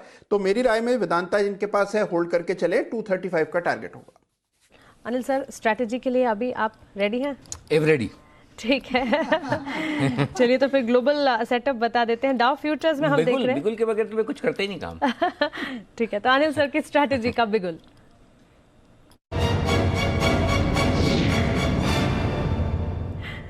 सब फ्यूचर्स पहले देखेंगे। डाउ फ्यूचर्स नैस्डैक फ्यूचर्स में खरीदारी के साथ ट्रेड हम देख रहे हैं। हालांकि कुछ मिनटों पहले जो खरीदारी थी उतनी खरीदारी फिलहाल यहाँ पर नहीं देखने को मिल रही है। यूरोपियन मार्केट्स अगर देखें, यहाँ पर लाल निशान के साथ ही ट्रेड है। तमाम यूरोपियन मार्केट्स में बिकवाली का दबाव है। यहाँ पर करीब आधे से लेकर 1% की गिरावट जरूर देखने को मिल रही है। इन संकेतों को देखते हुए फिर सर भारतीय बाजार के लिए 2:30 बजे स्ट्रैटेजी। देखिए, पहली चीज तो ये कि आज जो लो बन गए वो नहीं टूटने चाहिए। 15,550 का निफ्टी पर 15,554 बिल्कुल, जो 15,500 15,550 फाइनल सपोर्ट रेंज है वो होल्ड होना चाहिए। और बैंक निफ्टी पर 34,500 34,650, ठीक है। इसको मानकर अब आपको क्या करना है वो मैं बता दूं। आपको पहली चीज शॉर्ट कवरिंग करनी चाहिए, दूसरी चीज हल्की खरीदारी करनी चाहिए। स्टॉप लॉस आज के लो के हैं, ठीक है। इसको स्टॉप लॉस मानकर आपको खरीदारी करनी चाहिए, शॉर्ट कवरिंग करनी चाहिए। ऊपर कितना जा सकते हैं वो बता दूंगी। डेटा बहुत ज़्यादा नहीं है मानसी, 14,800। तो अब आपकी रेंज जो हो जाएगी नीचे की तरफ 14,500, ऊपर की तरफ 14,800। इस 300 पॉइंट की रेंज को आपको निफ्टी पर ट्रेड करना है। ताकत आपकी असली तब दिखेगी जब आप 14,800 के पार निकलकर टिके में ट्रेड करें। उसकी वजह ये कि 14,800 के पुट पर 24 लाख शेयर हैं, कॉल्स पर 20 लाख शेयर हैं। ओपन इंटरेस्ट बराबरी का है लगभग, और आज पोजीशन भी लगभग बराबरी की बनी। तो यहाँ से आपको 150 पॉइंट की रिकवरी की जगह है, ओके। और 150 पॉइंट की ही रिस्क है। तो इस रिस्क के पहले रिकवरी आनी चाहिए, ऐसा दिख रहा है। तो 150 पॉइंट 125 पॉइंट की रिकवरी के लिए आप ट्रेड कर सकते हैं अगर चाहें तो 14,800 तक। वहां पर रिव्यू करेंगे ग्लोबल सिचुएशन, आज के डेटा वगैरह कैसे क्या रहते हैं। तो पहली चीज़ तो ये। बैंक निफ्टी में 35,500 के आसपास सपोर्ट है, इस 34,500 के आसपास। उससे पहले 35,000 का लेवल जो होल्ड हो रहा है ये एक अच्छा संकेत है। 35,000 के पुट पर 6 लाख शेयर हैं। मुझे ऐसा लगता है बैंक निफ्टी में भी यहाँ से थोड़ी और तेजी बन सकती है, थोड़ी और रिकवरी आ सकती है। तो एक मैं चाहता हूँ कि एक आप बिगुल बजवा दें कल के 2000। चलिए, फिर कल के 2000 का बिगुल। एक कॉल आ रही है दमदार।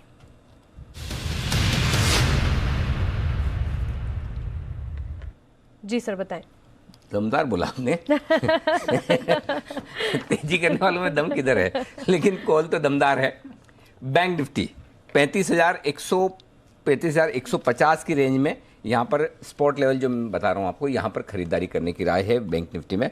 और वजह मैं बताता हूँ कि 35,100 के नीचे नहीं बंद हो रहे हम, ये ऐसा लग रहा है। और क्यों मैं बोल रहा हूँ 35,116, ये 23 फरवरी का लो है जिस दिन हम बंद हुए हैं। 35,116 34,976 उस दिन का लो बना था जिसके नीचे हम बंद हुए थे, करेक्ट, जिसका जो हमने लो छुआ था। आज उस लो को हमने तोड़ा जरूर है, लेकिन ऐसा लग रहा है आखिरी 1 घंटे में हम 35,100 के नीचे बंद नहीं होंगे। और 35,100 के नीचे अगर बंद नहीं होते तो हम उतने खराब नहीं है। और ऐसे में एक रिकवरी के लिए आप ट्रेड कर सकते हैं। और इस रिकवरी में आपको जो ऊपर के टारगेट रखने हैं बैंक निफ्टी में, पहला टारगेट 35,250, फिर 35,350, 35,450, 35,575, ठीक है। 35,550 कर लीजिए, राउंड फिगर में ज़्यादा ठीक रहेगा।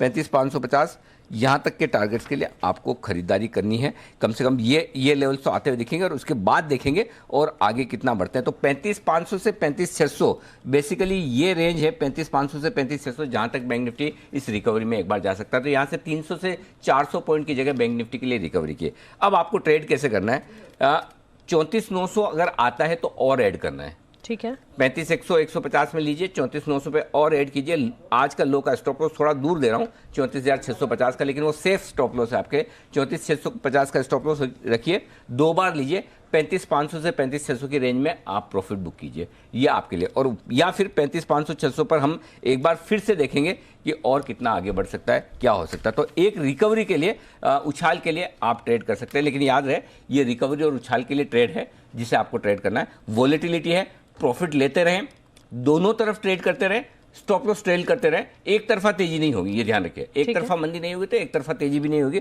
लेकिन यहां से एक बाउंस बैक आप देखें ना, कल हम बंद हुए थे 36,600 के आसपास जी। आज हम नीचे कितने आ गए, 34,600, लगभग 2,000 पॉइंट करीबन गिरावट, हाँ। तो 2000 पॉइंट घटने के बाद थोड़ा 1000 पॉइंट बढ़ जाए तो कोई बहुत बड़ी बात नहीं है। तो ये आपको एक रिकवरी के हिसाब से आपको ट्रेड करना है, लेकिन वॉलेटाइल ट्रेड और हाई रिस्क लेने वाले जो ट्रेडर्स हैं उनके लिए ट्रेड है। ठीक है, तो अब यहाँ पर और इस बीच विश्वेश जी भी कुछ बैंक निफ्टी पर कॉल देना चाहते हैं या ऐड करना चाहते हैं। विश्वेश जी कॉल देना चाहते हैं तो बिगुल बजाऊं, और ऐड करना चाहते हैं तो वैसे ही कर दूं। जी सर बिल्कुल बजा दीजिए। बिगुल विश्वेश जी के लिए, विश्वेश का विशेष।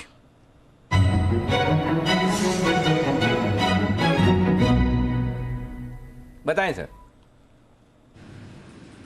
देखिए अनिल जी, बैंक निफ्टी का पुट कॉल रेशियो जो अभी है 0.6 के आसपास, और इंट्राडे में जिस हिसाब से आईवी राइज हुई है, मुझे लग रहा है it is a very good time to take a contrarian bet कि मुझे लग रहा है बैंक निफ्टी यहाँ से बहुत अच्छी रिकवरी दिखा सकता है, और आप भी वही रीड कर रहे हैं। तो मैंने जब शुरू हुआ तभी वही कहा था। तो बैंक निफ्टी का 4 मार्च का 35,500 का कॉल ऑप्शन 500 रुपए के आसपास मिल रहा है, मेरे हिसाब से बोलना चाहिए। इंट्राडे में वेरी शॉर्टर टर्म चार्ट्स के ऊपर एक रिकवरी के सिग्नेचर होते हैं, जिसको third divergence plus inverted head and shoulder कहते हैं। और जिस हिसाब से कॉल राइटिंग हुई है, मुझे लग रहा है अनिल जी बैंक निफ्टी यहाँ से 300-400 पॉइंट रिकवरी दे सकता है। और जो आपने कहा उसी लिहाज से मैं कहूँगा कि हाई रिस्क ट्रेडर के लिए ट्रेड है।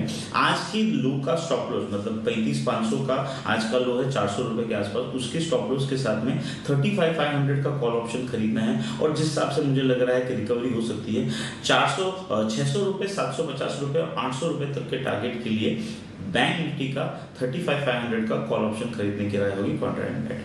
ये तो बैंक निफ्टी में 35,500 का कॉल ऑप्शन एक बार खरीद सकते हैं आप। 500 रुपए के आसपास ये ट्रेड करें, यहाँ पर खरीदारी कीजिए। 400 का लगाइएगा स्टॉप लॉस, और ऊपर 600, 750 और 800 ये 3 टारगेट के लिए यहाँ पर करें खरीदारी। ओके, तो बस यहाँ पर तेजी करने की राय विश्वेश जी की तरफ से बैंक निफ्टी पर आती हुई दिख रही है। आइए स्विंग के सुल्तान आशु मदान साहब के लिए एक बिगुल।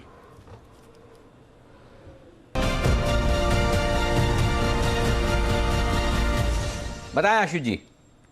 Anil ji, state bank of India की 400 की कॉल लेनी है 18.5 में। अनिल जी लेनी अपने भाव सही है, 400 की कॉल लेनी है 18.5 में स्टेट बैंक ऑफ इंडिया की। अनिल जी ये कॉल अभी ये ले रहे हैं क्योंकि आज अभी एक्सपायरी का तो मार्च शुरू भी नहीं हुआ, तो जो टाइम वैल्यू है वो आपके बहुत फेवर में है।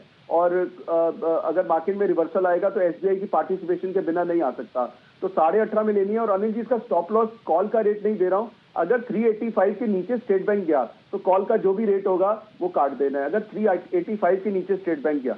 और दूसरी चीज अनिल जी निफ्टी में अभी मैं आपको भी सुन रहा था वो है, लेकिन अगर 700 से क्रॉस करके निफ्टी अनिल जी मूव देता है ना, तो ही निफ्टी में बाइंग और रिकवरी करनी चाहिए। रिकवरी आएगी 700 के प्लस माइनस, चाहे वो 25 पॉइंट ऊपर नीचे कह नहीं सकते हैं, बट 700 एक बहुत क्रिटिकल लेवल है।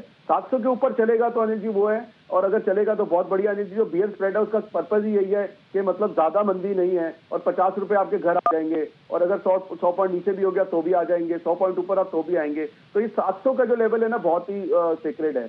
तो मुझे लगता है अनिल जी, लेकिन उसके जो रिवर्सल में स्टॉक करने चाहिए, कि हमने मारुति की बात की है कि स्टेट बैंक की कॉल अनिल जी पेशेंस रखेगी, पेशेंस से रखी जा सकती है, क्योंकि मार्केट की वॉलिटिलिटी में नहीं तो आपका सौदा कट जाएगा। एंड बैंक ऑफ बड़ौदा भी अनिल जी, जैसे मैंने पुट के एग्जांपल से बोला, मुझे बैंक ऑफ बड़ौदा भी अच्छा लगता है। तो ये 2 स्टॉक्स में आप डिप्स में खरीदारी कर सकते हैं। परफेक्ट। तो बीओबी और एसबीआई दोनों ही पसंद है आशु सर को। सरकारी बैंकों पर बुलिश है, और 14,700 के पार निकलने के बाद कॉन्फिडेंस और बढ़ेगा, और 14,700 की तरफ कोशिश निफ्टी की जाने की होती दिख रही है। 14,680 तक पहुंचा है, और बैंक निफ्टी भी 35,225 के आसपास आता हुआ थोड़ी थोड़ी रिकवरी अब धीमे धीमे बैंक निफ्टी में भी आती हुई आपको नजर आएगी। ये रिकवरी होती दिख रही है। ये है इस वक्त आपके लिए बैंक निफ्टी पर आए जी। बिल्कुल, तो चलिए ये राय आशु जी की तरफ से एसबीआई और बैंक ऑफ बड़ौदा पर। लेकिन नई सीरीज की शुरुआत हो चुकी है, और पूरी सीरीज के लिए बड़े अहम ट्रिगर्स कौन से हैं वो अब जान लेते हैं। देवांशी हमें बताएंगी। देवांशी गुड आफ्टरनून, बताएं मार्च सीरीज के अहम ट्रिगर्स कौन से हैं। मानसी मुझे 1 मिनट दीजिए, थोड़ा सा टेक्निकल इश्यू है, मैं आपको 1 ही सेकंड में बताती हूँ। चलिए ठीक है, तब तक एक कॉल ले लेते हैं। वागले जी, आपसे शिपिंग कंपनीज पर राय जानना चाहूंगी। शिपिंग सचिव का बयान आया है और निवेश की संभावनाएं वाले 400 प्रोजेक्ट्स की पहचान यहां पर की गई है। करीब 2 लाख करोड़ का निवेश करने की यहां पर संभावना। आज के सत्र में अगर शिपिंग कंपनियों को देखें तो अच्छी बढ़त के साथ ट्रेड भी हम देख रहे हैं। मुकटर जी शिपिंग, कुछ चुनिंदा शेयर्स है शिपिंग कॉर्पोरेशन ऑफ इंडिया जहां पर अच्छी तेजी के साथ ट्रेड देखने को मिल रहा है। शिपिंग कंपनीज पर आपका नजरिया? मानसी, मैं शिपिंग कॉर्पोरेशन चूज करूंगा। मुझे लगता है 100 के पार ये स्टॉक निकला है, और मुझे लगता है ये पोजिशनल है, लेकिन आज के लिए नहीं है। मेरा 92 का स्टॉप लॉस होगा एससीआई में, मेरा पोजीशनल 1 से 1.5 महीने का इसमें लगभग 120, 125, 130 तक भी ये स्टॉक जा सकता है। सो 7-8-10 रुपए के रिस्क, 25-30 रुपए रिवॉर्ड, ये ट्रेड सेटअप बिल्कुल बैठता है। ठीक है, चलिए ये राय फिलहाल आपको शिपिंग कॉर्पोरेशन ऑफ इंडिया 101 के स्तरों पर करीब आधे % की बढ़त के साथ यहाँ पर देखने को मिल रहा है। फरवरी ऑटो बिक्री के अनुमान एक बार समझ लेते हैं। पहली मार्च के दिन फरवरी के ऑटो बिक्री के आंकड़े आते हुए दिखेंगे। कैसे दिख सकते हैं आंकड़े, बताने के लिए कुशल गुप्ता हमारे साथ जुड़ गए हैं। कुशल, गुड आफ्टरनून, बताएं। गुड आफ्टरनून मानसी, आप देखिए फरवरी ऑटो बिक्री के आंकड़े अगर आप देखेंगे तो पैसेंजर व्हीकल्स की जो डिमांड है वो स्टेबल रहने का अनुमान है, क्योंकि डीलर लेवल पे जो है लोअर लेवल्स इन्वेंट्रीज हमें देखने को मिल रही है। वहीं अगर आप टू व्हीलर की बात करें तो वहां पर जो एंट्री लेवल पोर्टफोलियो की जितनी भी बाइक्स है और जो डिमांड है वहां पर धीमापन आता हुआ नजर आ रहा है। हालांकि प्रीमियम बाइक्स में ग्रोथ जो है अभी भी जारी रहेगी। ट्रैक्टर सेगमेंट की बिक्री जो है वो उसकी मांग में तेजी बरकरार रहेगी। और साथ ही अगर आप कमर्शियल व्हीकल्स की बात करें तो जो हैवी कमर्शियल व्हीकल्स प्रोड्यूसर्स हैं उनके लिए अच्छी खबर आ रही है, क्योंकि इकोनॉमिक एक्टिविटी जिस तरह से बढ़ रही है उसकी डिमांड में और ज्यादा recovery in fact month on month हमें देखने को मिल रही है। इसमें अगर आप देखें तो जो पैसेंजर व्हीकल्स है मारुति सुजुकी ऑलमोस्ट 4.5% सालाना आधार पर बढ़ती हुई नजर आएगी। 1,54,000 यूनिट्स जो है ये बेचते हुए नजर आ सकते हैं फरवरी महीने में। साथ ही M&M यहां पर 12.5% का उछाल हमें देखने को मिल सकता है सालाना आधार पर। वहीं जो टू व्हीलर स्पेस है जिसकी मैं बात कर रहा था, आप देखिए मंथ ऑन मंथ आधार पर टीवीएस मोटर्स का सबसे खराब प्रदर्शन हो सकता है। करीब 8-8.5% की गिरावट रह सकती है। 2,70,000 यूनिट्स ये बेचते हुए दिख सकते हैं। जबकि अगर आप देखेंगे तो जो YOY आधार है सालाना आधार पर हीरो मोटोकॉर्प यहां पर अब थोड़ा दबाव हमें सालाना आधार पर देखने को मिल सकता है। करीब 6% की गिरावट इनकी total number of unit sold में आ सकती है। सीवी स्पेस में यहां पर आइशर मोटर्स VECV जो इनका Volvo Eicher commercial vehicle segment है वहां पर बेहतरीन तेजी बन सकती है। सालाना आधार पर करीब 24% बढ़कर 5500 यूनिट्स ये बेचते हुए नजर आ सकते हैं। साथ ही अशोक लेलैंड की भी सालाना आधार पर 12-13% की तेजी देखने को मिल सकती है। और अंत में ट्रैक्टर बिक्री की बात करें तो M&M यहां पर आउट परफॉर्मेंस देखने को मिल सकती है करीब 42% की तेजी के साथ 32,000 यूनिट्स पर। और एस्कॉर्ट्स यहां पर दोनों मंथ ऑन मंथ और सालाना आधार पर आपको बेहतरीन परफॉर्मेंस दिखेगी।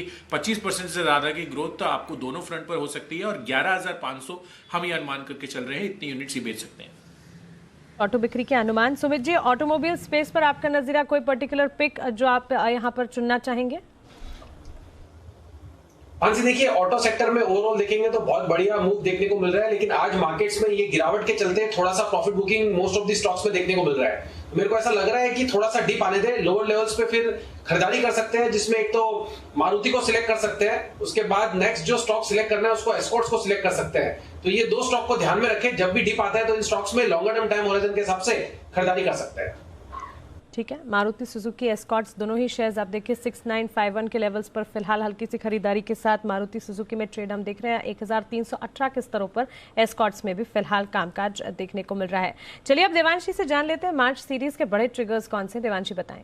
बिल्कुल, आज के ट्रिगर्स मानसी मैं आपको बता चुकी। अगर हम पहली मार्च की बात करें तो सबसे पहले तो जो ऑटो बिक्री के आंकड़े आते हुए दिखेंगे उस पर नजर रहेगी, लेकिन इसके अलावा जो स्पेक्ट्रम की नीलामी है वो शुरू होती हुई दिखेगी, इस पर भी आपको नजर रखनी है। और SCI के विनिवेश के लिए जो एक्सप्रेशन ऑफ इंटरेस्ट है वो उसकी डेडलाइन है, आखिरी तारीख है, इस पर नजर रखें। और टाटा स्टील के जो पार्टली पेड शेयर्स अगर आपके पास हैं तो उसके लिए जो बचा हुआ जो पेमेंट है वहां पे आपको शुरुआत करनी है इस पेमेंट करने की, वो तारीख 1 मार्च को है। 3 मार्च को MTAR टेक्नोलॉजीज का IPO खुलता हुआ दिखेगा। 574-575 की ये प्राइस रेंज है प्रति शेयर की, इस पर जो IPO है वो खुलता हुआ दिखेगा। 4 मार्च कैसा है IPO? सर प्रोडक्ट्स थोड़े ठीक है, अब देखना होगा, अभी सर रिव्यू तो आप करेंगे। अच्छा मतलब मेरे लिए वीकेंड का काम हो गया। MTAR technologies MTAR technologies sir, ये बेसिकली डिफेंस से जुड़े उपकरण वगैरह के साथ टेक्नोलॉजी ये सारे। हाँ सर, डिफेंस तो सर आजकल बहुत फेवरेट प्ले भी है। पढ़ाई करेंगे। बुधवार को खुल रहा है ना? कब खुल रहा है? हाँ सर, 3 तारीख को। 3 तारीख को बुधवार को। तो 2 तारीख को मैनेजमेंट होगा हमारे साथ MTAR। हाँ, 2 तारीख को 10:30 बजे सुबह न्यूज पर यूज सेगमेंट में हमने उन्हें आमंत्रित किया। अच्छा हाँ, और 1 तारीख को आज का स्टार परफॉर्मर होगा, यानी कि सोमवार को सुबह रेलटेल, जिसका IPO आज दमदार लिस्ट हुआ है। रेलटेल भी तगड़ी लिस्टिंग हुई है, तो रेलटेल के मैनेजमेंट से हम सोमवार सुबह बात करेंगे। Back to back management. हाँ, रेलटेल और MTAR फर्स्ट क्लास 125 0 पैसा लगाया, मजे हो गए। बिल्कुल बिल्कुल, देखिए आपको 12 से 15% FD से डबल जी सही और सटीक साबित हुआ। 4 साल की FD के रिटर्न तो आ गए पहले दिन में, अगर मिला अलॉटमेंट तो। हाँ ठीक है। तो सर छोटी गेन्स जो होते हैं वो 15%। हाँ अब नहीं 12 से 15% अच्छा है। मतलब आज एफडी के रिटर्न्स के एक जमाने में लोगों को 50% सालाना रिटर्न चाहिए होते थे इक्विटी में, तब आप डेट के रिटर्न भी 20% आते थे, 18-20% में बॉन्ड्स बिकते थे। तो आज जमाना अलग है, 6% आपको मुश्किल से एफडी में मिलता है, तो अगर 12% मार्केट से कमाते तो बहुत अच्छा माना जाएगा। एफडी से डबल मिला ना, खुश हो जाना है। चलिए, तो 4 तारीख को आप नजर रखें। ऑयल एंड गैस इस तरह से फिलहाल जो क्रूड की कीमत है वो बढ़ती हुई दिख रही है। ओपेक की बैठक होने वाली है, इस पर फैसला होता हुआ दिखेगा। प्रोडक्शन पर सुप्रीम कोर्ट में फोर्टिस के मामले पर अगली सुनवाई होगी और वेदांता का ओपन ऑफर खुलेगा, जिसकी हम थोड़ी देर पहले बात कर रहे थे। 160 रुपीज फिलहाल ये भाव है। और अरविंद फैशन 200 करोड़ के राइट इश्यू खुलते हुए दिखेंगे। और साथ ही 5 मार्च को हिरनबा के आईपीओ की लिस्टिंग होगी, इस पर भी नजर होगी। और MTR टेक्नोलॉजीज का आईपीओ बंद होगा। 10 मार्च गेल का जो बायबैक है वो बंद होता हुआ दिखेगा। और नैल्को का बायबैक भी फिलहाल जो खुला है वो बंद होगा, वो उसकी आखिरी तारीख है। 11 मार्च महाशिवरात्रि है और बाजार बंद रहेंगे तो छुट्टी है। साथ ही 12 मार्च की अगर बात करें, जो CPI के आंकड़े, IP के जो आंकड़े आते हैं हर महीने, वो आते हुए दिखेंगे। और इसके अलावा 15 मार्च पर आप नजर रखें, जहां पे फरवरी के WPI आंकड़े तो आएंगे, होलसेल नंबर्स, और टाटा स्टील की पार्टली पेड अप शेयर्स के पैसे जमा करने की डेडलाइन है, यानी कि आखिरी तारीख है। और साथ ही 17 मार्च पर आप नजर रखें, जहां पे नैल्को का जो बायबैक है उसका सेटलमेंट होता हुआ दिखेगा। और 18 मार्च को वेदांता का ओपन ऑफर बंद हो जाएगा। अरविंद फैशन के जो राइट इश्यू है वो भी बंद होते हुए दिखेंगे, उस पर नजर रखनी होगी। और 19 मार्च को गेल का बायबैक का सेटलमेंट होगा, बायबैक प्राइस 150 रुपीज है। और फुत्सी की जो रीबैलेंसिंग है उसमें जो बदलाव हैं वो लागू होते हुए दिखेंगे, इस पर भी नजर रखें। और 25 मार्च की अगर बात करें तो सबसे पहले तो आप देखें, सीरीज का आखिरी दिन है, एक्सपायरी होगी। और मार्च के अंत में जितने भी जो निफ्टी में है और निफ्टी के जो बाकी इंडाइसेस हैं उसमें जितने भी बदलाव हैं उसका इम्पैक्ट जरूर आता हुआ दिखेगा, तो उस पर भी नजर रखनी होगी। ओके, तो ये हैं वो सारे ट्रिगर्स और मार्च सीरीज के बड़े इवेंट्स जिन पर आपको रखनी है नज़र। ढेर सारा एक्शन मार्च सीरीज में रहने वाला है आपके लिए। और डाउ फ्यूचर्स इस बीच एकदम फ्लैट ट्रेड कर रहे हैं, 6 पॉइंट ऊपर हैं, कोई खास बदलाव नहीं होता दिख रहा है, लेकिन निचले स्तरों से अच्छे रिकवर होकर आए। और नेस्डेक फ्यूचर भी जो ज़्यादा कमज़ोर थे अब थोड़े हरे निशान में लौटते दिख रहे हैं। नेस्डेक फ्यूचर ज़्यादा वॉलेटाइल है। लेकिन एक और स्टॉक जो बड़ा एक्शन में है, भेल, दिन के हाई पॉइंट की तरफ फिर से बढ़ता हुआ दिख रहा है। ये स्टॉक निचले स्तरों से अच्छी रिकवरी देकर अब 49 के आसपास पहुंचता हुआ नजर आएगा। आशुतर, भेल, BL, BML, इन सरकारी कंपनियों पर कोई राय नहीं, सिर्फ सरकारी बैंकों तक सीमित है? नहीं अनिल जी, देखिए सारे PSUs ना आज भी स्ट्रेंथ दिखा रहे हैं, नॉट जस्ट भेल, कोल, बाकी भी जो गैस स्टॉक्स हैं। तो अनिल जी PSU स्टॉक्स में डेफिनेटली स्ट्रेंथ है और उनमें जो अभी मार्केट की गिरावट है उसमें पार्टिसिपेट नहीं हुए। अनिल जी ये ना बड़ी पिक्यूलियर सी मार्केट है कि स्टॉक स्पेसिफिक चल रहा है और वो तब भी चल रहा है कि जब मार्केट में इतनी गिरावट है। तो मैं अनिल जी कैजुअल देना चाहता हूँ, मैं इसलिए स्टॉक्स में कॉल्स पॉजिटिव दे रहा हूँ क्योंकि लग रही हैं, बट ऑनेस्टली निफ्टी में मतलब इंडेक्स में मेरे में अभी भी तेजी नहीं लगती है। और अनिल जी एक ऑप्शन बाइंग की कॉल हो रहा है, अगर आप कहें तो मैं शेयर करूँ। प्लीज बताइए सर। यस अनिल जी, ये जो डॉलर की मूवमेंट हो रही है, जो एक सेफ हेवन थोड़ा सा नजर आएगा, वो फिर मुझे लगता है कि IT में कुछ हलचल दिखेगी। और लेना अनिल जी इन्फी की कॉल है। फिर अनिल जी कोई भी स्टॉक फ्यूचर में नहीं लेना, मैं फिर बोल रहा हूँ सौदा नहीं संभलेगा कि ओवरऑल मार्केट में मैं अभी भी बुलिश नहीं हूं। मैंने आपको 2 बार बीच में रोक के भी बोला है कि जब तक 700 से ऊपर नहीं जाती है मैं तेजी में नहीं आऊंगा। कन्विंसिंगली 700 से ऊपर जाती है, नीचे के घर खुले हुए हैं 14,300-400 के। तो इनफी की अनिल जी 1280 की कॉल है, 37-38 रुपए ये लेनी है। और अनिल जी अभी कॉल्स लेने का फायदा इसलिए है क्योंकि अभी ना जो टाइम वैल्यू है वो आपके साथ है, बिगनिंग ऑफ द मंथ है। तो अगले 2-4 दिन में जैसे भी मूवमेंट आएगी तो आपको फेवरेबल, आपके ट्रेड फेवरेबल हो जाएंगे।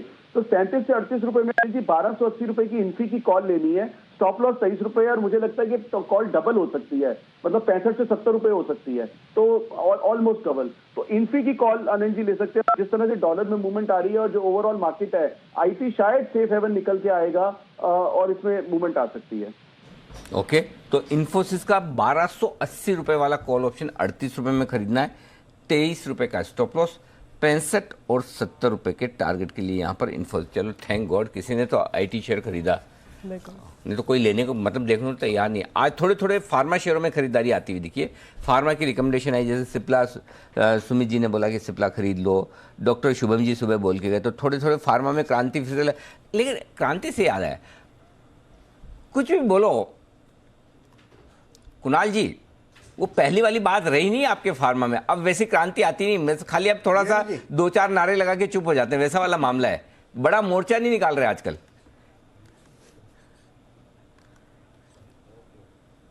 अनिल जी देखिए, आंदोलनकारी अनिल जी थक जाते हैं, लेकिन अनिल जी वो अपना आंदोलन बंद नहीं करते। अनिल जी फिर इनमें वापस ताकत आएगी, आप चिंता न करें। आंदोलनकारी या आंदोलन जीवी? अनिल जी क्रांतिकारी, क्रांतिकारी। ये शब्द बेहतर है, नॉन कंट्रोवर्शियल। ओके, ये क्रांतिकारी थोड़ी वक्त के लिए ठंडे, वापस एक्शन में आ जाएंगे। बजाज ऑटो पर अपनी राय दीजिए, जब सोमवार को हम मिलेंगे तो बजाज ऑटो के नंबर्स भी आने वाले होंगे, मंथली सेल्स के आंकड़े, उससे पहले क्या कोई खरीदारी या बिकवाली की राय है? नहीं अनिल जी, अभी तो कुछ ना करने की सलाह है। जिस तरीके के चार्ट पैटर्न है, थोड़ा सा डिस्ट्रीब्यूशन पैटर्न नजर आ रहा था। मेरे जो टारगेट्स थे 4200 4300 के, वो तो हासिल हो गए, उधर से रिट्रेस हो रहा है। अभी आंकड़े आने के बाद देखना पड़ेगा कि कहाँ पे एक अच्छा सपोर्ट मिलता है, पर आंकड़े आने के बाद अगर 4000 के ऊपर के लेवल्स टेस्ट होते नजर आते हैं और उसके ऊपर रहता है तो फिर वापस एक बार बाय कॉल जनरेट हो जाएगा बजाज ऑटो पे।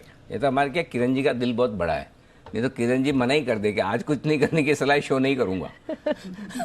आज शो करने का मन नहीं है, जब कुछ करना नहीं लगे फिर भी कम से कम शो में हम बैठते 2-4 सवाल पूछते तो किरण जी हमें जवाब दे देता है। किरण जी कुछ करने का मन करे तो बताना जरूर, आप अनम्यूट हो गया। हाँ, नहीं तो हमें पता भी नहीं चलेगा, आप सोचोगे मैं बता रहा हूँ और आप म्यूट है, हमें पता नहीं चलेगा, तो अनम्यूट करके म्यूट नहीं हुआ। तो चलिए कुछ ना कुछ एक्शन होता दिखेगा, लेकिन एक्शन एक स्टॉक में हुआ है सुमित जी वाले में, वो है सेल।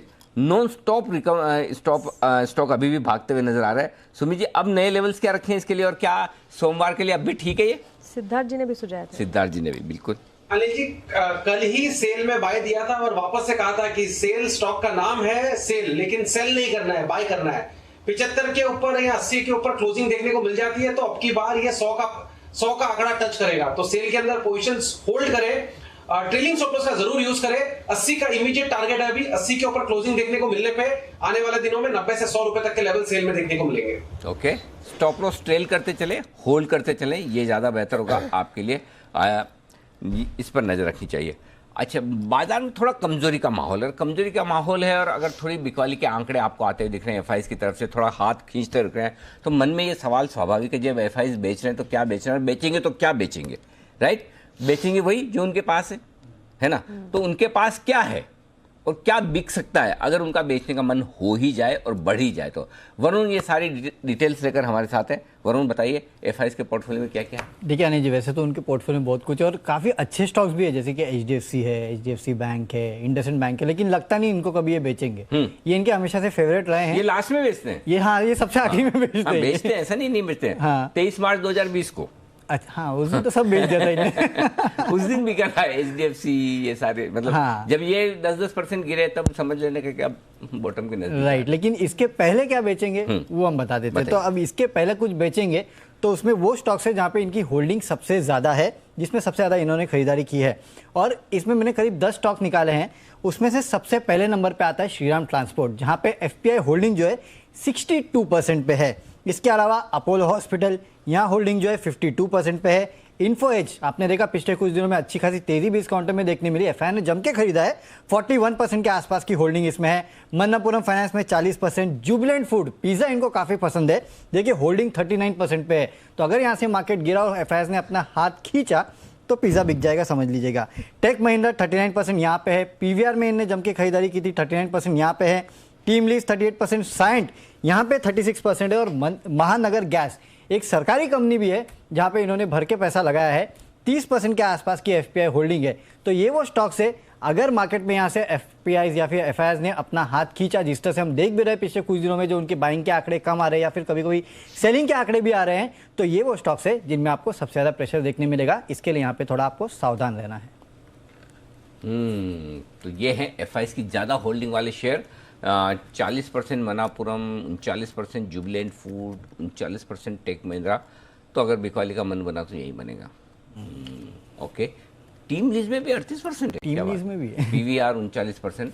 तो ये है इसमें सबसे ज़्यादा डर वो मिड कैप स्टॉक्स में लगता है, जहाँ पे ज़्यादा तेजी देखने मिला। अब इन्फोएज देख लीजिए, मन्नापुरम, जुबिलेंट, पीवीआर, यहाँ पे कोई भरोसा नहीं, जिस दिन बिके सबसे ज़्यादा यहीं बिकेंगे।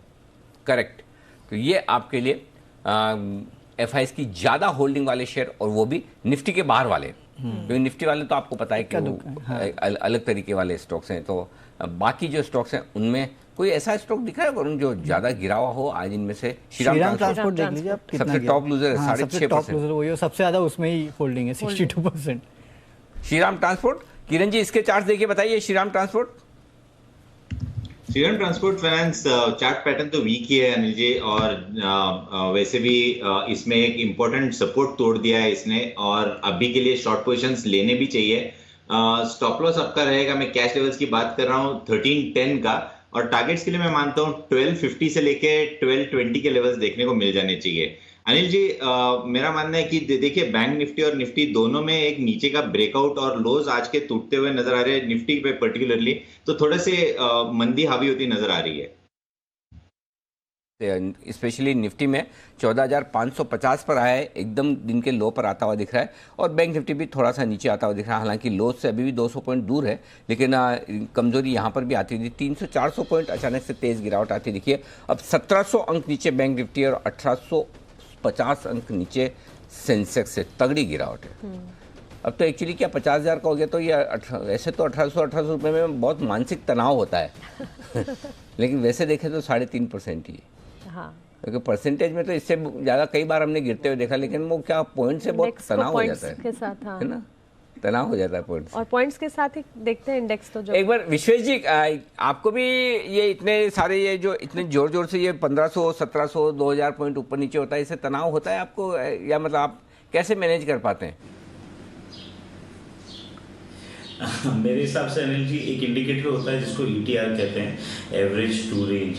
तो मैं वो नोटिस करता हूँ, तो एवरेज टू रेंज जैसे जैसे इंडेक्स बढ़ता है वैसे वैसे उसकी वैल्यू जो है डेली हाई लो के हिसाब से, इनफैक्ट आपको भी देखनी चाहिए, इवन दो आप डेटा रीड करते हो। तो बेसिकली अनिल जी 1000 पॉइंट का मूवमेंट है ना bank Nifty is a common आज के दिन में, और अभी जो बिकवालिया है 310 की, मेरे हिसाब से वो 3 o'clock फैक्टर होता है कि जब ब्रोकर्स जो डिस्काउंट ब्रोकर्स जो होते हैं, जो अनायस पोजीशन है उसकी स्क्वायर ऑफ करते हैं, तो वो स्क्वायर ऑफ की वजह से हम एक स्पाइक डाउन देखते हैं। लेकिन पर्टिकुलरली अगर मुझे बोले तो मैं तो पुट कॉल रेशियो देख रहा हूँ, anything around 0.6 I am not comfortable selling. तो मैं बैंक निफ्टी में ऐसा मानता हूँ कि अभी यहाँ पे बिकवाली नहीं करनी चाहिए for some reason.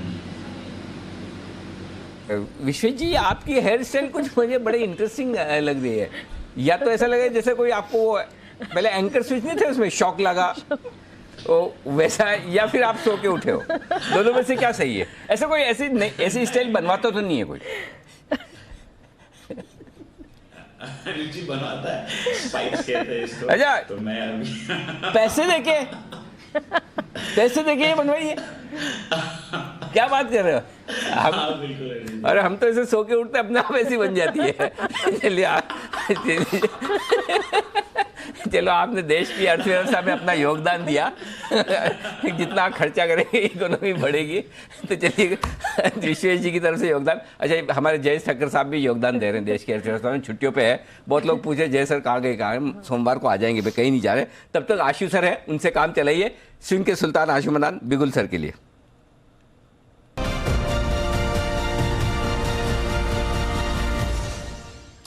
Ji Ashu sir बताएं सर। नहीं अनिल जी, शायद कुछ कंफ्यूजन हो गया, मैंने वो कनेक्टेड का लिखा था दोबारा के वापस कनेक्ट हो गया। पर अनिल जी आप निफ्टी देख लीजिए, हमारे बात करते करते 125 पॉइंट नीचे है। पर अनिल जी मैं इसलिए बोल रहा था कि ये ऑप्शन के साथ लॉन्ग और इंडेक्स में शॉर्ट जरूर रखना है। इंडेक्स 700 में अनिल जी एक दो बार टोक के भी बोला, आई एम सॉरी, बट वो उसका रीजन यही था, और ये भी बोला कि बहुत ही सेक्रेट है, जब तक ऊपर नहीं जाएगा नहीं जाएगा। सो अनिल जी नीचे का घर खुला हुआ है 700 में 300-400 तक का, तो मतलब अगर शॉर्ट नहीं करना तो अनिल जी लॉन्ग तो बिल्कुल 700 के ऊपर जब तक नहीं जाए, तो मैं बार बार मतलब रिमाइंड करवा रहा हूं कि नहीं करना इसको लॉन्ग। बिल्कुल, तो 14,700 ऊपर निकले तो ही तेजी करें, तब तक ना करें, और तब तक आप मंदी का या कमजोरी का ख्याल रखें। सुमित जी तैयार है अपने सुपर हिट के साथ? सुमित जी के लिए भी बोल।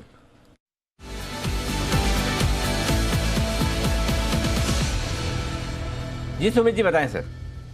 सेल कॉल है अनिल जी, बिकवाली का कॉल आया है अभी, और मार्केट्स के अंदर जिस तरह से गिरावट बढ़ी है, मेरे को यहाँ पे लग रहा है कि एशियन पेंट में ब्रेकडाउन है। अच्छा, लास्ट 1 महीने के अंदर मार्केट से जब भी तेजी करी है, एशियन पेंट्स ने वीकनेस दिखाया है और आज ब्रेकडाउन आ गया है। तो मेरे को लग रहा है कि एशियन पेंट यहां से नीचे में 2220 रुपए से लेके 2150 रुपए तक का मूव दिखा सकता है। रिसेंट के लोज ब्रेक हो चुके हैं। 2350 के स्टॉप लॉस से एशियन पेंट्स में बिकवाली करके चलने का सलाह रहेगा, जिसमें 2220 और 2150 तक के लेवल देखने को मिलने चाहिए। ऑप्शंस के जरिए एशियन पेंट के अंदर 2280 वाला पुट 80-85 के बीच में भी ट्रेड हो रहा है, इसको लेने का सलाह रहेगा। नीचे में 60 रुपए का स्टॉप लॉस लगाना है और जो टारगेट्स में एशियन पेंट में एक्सपेक्ट कर रहा हूं वो अचीव होने पे इस पुट का वैल्यू ऊपर में 110 रुपए से लेके 125 रुपए तक देखने को मिल सकता है। Buy Asian paint 2280 put at CMP, stop loss 60, target 110 से 125, स्पॉट लेवल के हिसाब से 2220 से 2150 तक के लेवल एशियन पेंट्स पे देखने को मिल सकता है। एक चीज बताइए सुमित जी, मैंने जनरली जो ऑब्जर्व किया, अच्छा पहले तो ये 2220 और 2150 दो टारगेट, राइट? 2220 और 2150 बिल्कुल। अच्छा एक चीज बताओ, ये मैंने नोटिस किया जब भी आपका मूड मंदी में आने का होता है तो पहले आप एशियन पेंट्स और एचडीएफसी को बेचते हो, ये सही है क्या? अनिल जी ऐसा है कि बड़े वाले स्टॉक्स में जल्दी पकड़ में आ रहा है और छोटे वाले स्टॉक्स अभी क्या हो रहा है कि ज्यादा मूव दिखा रहे हो, तेजी में पकड़ के बैठे हुए हैं। और इस बारी अनिल जी जब भी लास्ट टाइम में मंदी पकड़ी है दोनों तीनों बारी, हर बार बड़े स्टॉक्स पर पहले सेलिंग देखने को मिली है और आज भी ऐसा ही हुआ है। आज कोइंसिडेंटली सुबह जब हम लाइव बैठे थे तब मार्केट गिरा नहीं, उसके बाद गिरा, नहीं तो 1-2 सेल तो पक्का सुबह दे देता। सुबह आशु जी थे ना वो भी तो देखो, जोश बढ़ाने वाला भी तो आदमी साथ में होना चाहिए। लेकिन अच्छा इस बीच एक मिनट, भारतीय एयरटेल, आशु जी आप भी ध्यान से सुनना, एक बड़ा ट्रेड भारतीय एयरटेल में होता दिख रहा है। 0.33%, 1/3% इक्विटी का सौदा भारतीय एयरटेल में होता दिख रहा है। 1/3% की इक्विटी बड़ी होती है, भारतीय एयरटेल की तो डेफिनेटली बड़ी होगी। तो ये बड़ा ट्रेड आपके लिए होता हुआ नजर आ रहा है। थोड़ी और डिटेल्स हम लेकर आएंगे, ये कितनी क्वांटिटी हुई है, किस प्राइस पर हुआ है, लेकिन ये बड़ा ट्रेड भारतीय एयरटेल में 4 करोड़ से ज्यादा शेयरों के सौदे होते हुए दिखे हैं भारतीय एयरटेल में। 4 करोड़ से सर 557 पर आ गया भारतीय एयरटेल। आशु सर एक स्प्रेड के थ्रू बाइंग करूंगा। अनिल जी अभी इंटरेस्ट नहीं है, मतलब कल भी ये सब जो एमएससीआई की बात चल रही थी अनिल जी, जब वो मतलब स्टॉक में वीकनेस दिख रही हो और पॉजिटिव न्यूज भी डिस्काउंट हो रही है और लोग ले रहे हो, तो अनिल जी वो सिग्नल होता है कि वो उस वक्त तो नहीं लेना। तो ये कल और आज में ये सिग्नल थे अनिल जी, क्योंकि कल भी जो सी क्लोजिंग थी वो बिल्कुल भी इनकरेजिंग नहीं थी कंसिडरिंग दी ओवरऑल मार्केट। तो अनिल जी मैं अभी भी बोलूंगा अगर किसी को लेना है तो अनिल जी एक बहुत ही एक्सीलेंट पुट स्प्रेड है इसके अंदर, उसके थ्रू मैं लेना चाहूंगा। अगर आप कहें तो मैं पुट स्प्रेड वो शेयर कर सकता हूं भारतीय के लिए। बिल्कुल बिल्कुल बताएं ना सर प्लीज।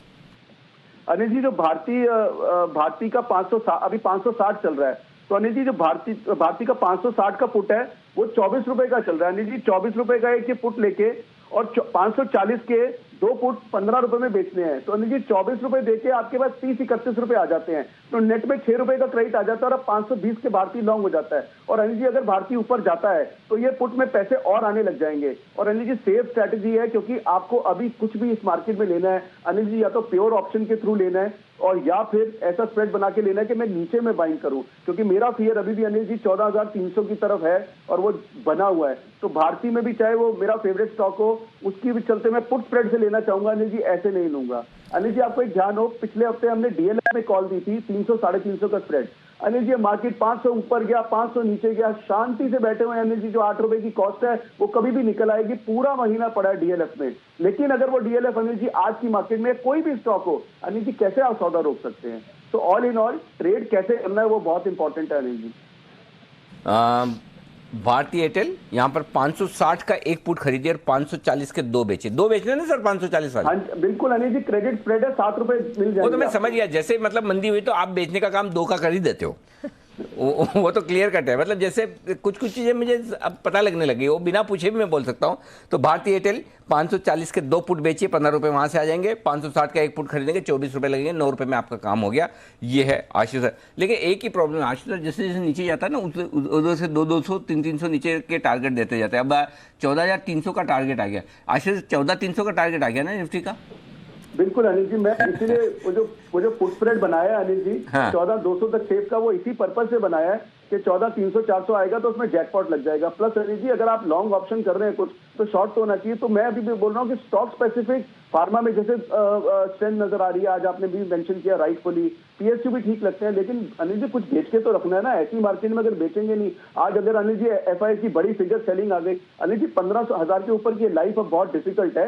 तो तो मतलब अब वो मार्केट नॉर्मल चलेगी। 1 साल की तेजी हो गई, बहुत अच्छी तेजी हुई है। और अगर आप पुरानी रैलीज भी देखें अनिल जी 2014 से आज तक की, तो अक्सर वो रैली या 6 महीने की होती है या 12-13 महीने की होती है। तो आई थिंक 12-13 महीने हो गए अनिल जी। अब मतलब बैक टू थोड़ा बेसिक्स होगा। मतलब बेसिक्स में जरूरी नहीं है कि मंदी आएगी, लेकिन जो मोमेंटम है, अब वो मोमेंटम अगर लोग ढूंढते रहेंगे तो मुश्किल हो जाएगी। बिल्कुल। तो चलिए यहाँ पर भारतीय एयरटेल पर 560 के एक पुट यहाँ पर खरीदने की राय, एक लॉट खरीदें, और 540 की पुट बिकवाली की राय, यहाँ पर 2 लॉट बेचने की राय आशु जी की तरफ से आती हुई दिख रही है। लेकिन आज क्लोजिंग से MSCI रीबैलेंसिंग लागू होती हुई दिखेगी। रीबैलेंसिंग का किन शेयरों पर असर पड़ता हुआ दिखेगा और किन शेयरों पर असर पड़ने की संभावना है, विस्तार से जानते हैं देवांशी से। देवांशी बताएं। बिल्कुल मानसी, आप देखिए इस बार जो MSCI की रीबैलेंसिंग हुई है उसमें कोई नए शेयर्स ऐड नहीं हुए हैं, लेकिन कुछ ऐसे शेयर्स थे जिनका वेट जरूर बढ़ता हुआ दिखा, और इसी के चलते जितने भी ब्रोकिंग हाउसेस से ये मान के चल रहे थे कि करीब $800 मिलियन की जो इन्फ्लोज हैं वो भारत में आते हुए दिख सकते हैं। लेकिन सबसे बड़ा भारतीय एयरटेल, हमने अभी देखा कि ब्लॉक डील्स भी होती हुई दिख रही है, तो भारतीय एयरटेल में उम्मीद है कि करीब 3,500 to 3,600 करोड़ की जो बाइंग है वो आती हुई दिखेगी, क्योंकि वेट बढ़ता हुआ दिखा है। और सबसे ज्यादा जो वेटेज बढ़ा है वो भारतीय एयरटेल का बढ़ा है। इसके अलावा इंडस टावर, यहाँ पे भी करीब 440 करोड़ की बाइंग की उम्मीद लगाई जा रही है। HDFC लाइफ में 365 करोड़ की, और ICICI लोम्बार्ड में भी करीब 120 करोड़ से लेकर 140 करोड़ की जो खरीदारी है वो आती हुई दिखेगी। आज क्लोजिंग से ये लागू हो जाएंगे। और दूसरी तरफ आप देखिए बहुत ही छोटी सी जो बिकवाली है वो रिलायंस इंडस्ट्रीज, इन्फोसिस, HDFC और ICICI बैंक में आती हुई दिखेगी, क्योंकि इनके वेटेज थोड़े से कम होते हुए दिख रहे हैं। ओके, तो ये है MSCI में। भारतीय एयरटेल में तो 4 करोड़ की डील इसलिए हुई, अभी जस्ट हमने देखा कि 4 करोड़ है, तो शायद इसी वजह से इनके एडजस्टमेंट हो रहे हैं। तो MSCI का जो रीबैलेंसिंग हो रहा है, किसी का वेटेज बढ़ेगा, किसी का घटेगा, भारतीय एयरटेल का बढ़ने वाला है, और इस वजह से आपको ये बड़े सौदे होते हुए दिखे आज के सेशन में। 15,500 के आसपास रुका तो है, लेकिन ऐसा लग रहा है स्टेबल तो मार्केट 3:30 बजे ही होगा। जिस तरह का माहौल है, स्टेबल या फिर हम बाजार के बंद होने का इंतजार। हाँ, 14,500 3:30 बजे के बाद बाजार की वोलेटिलिटी खत्म हो जाती है, ये अच्छी बात है। 14,514, ओह माय गॉड, डे लो पर आ गया मार्केट। ओके, और 34,800 कम से कम। बैंक निफ्टी सुबह का लो नहीं तो, लेकिन निफ्टी में अब गिरावट थोड़ी बढ़ती हुई दिख रही है। निफ्टी में दबाव ज़्यादा। एक नेस्ले अकेला है जो निफ्टी में हरे निशान में, बाकी 49 स्टॉक दम तोड़ चुके हैं। और सुमित जी तैयार है अपने कैश के ऑप्शन के साथ।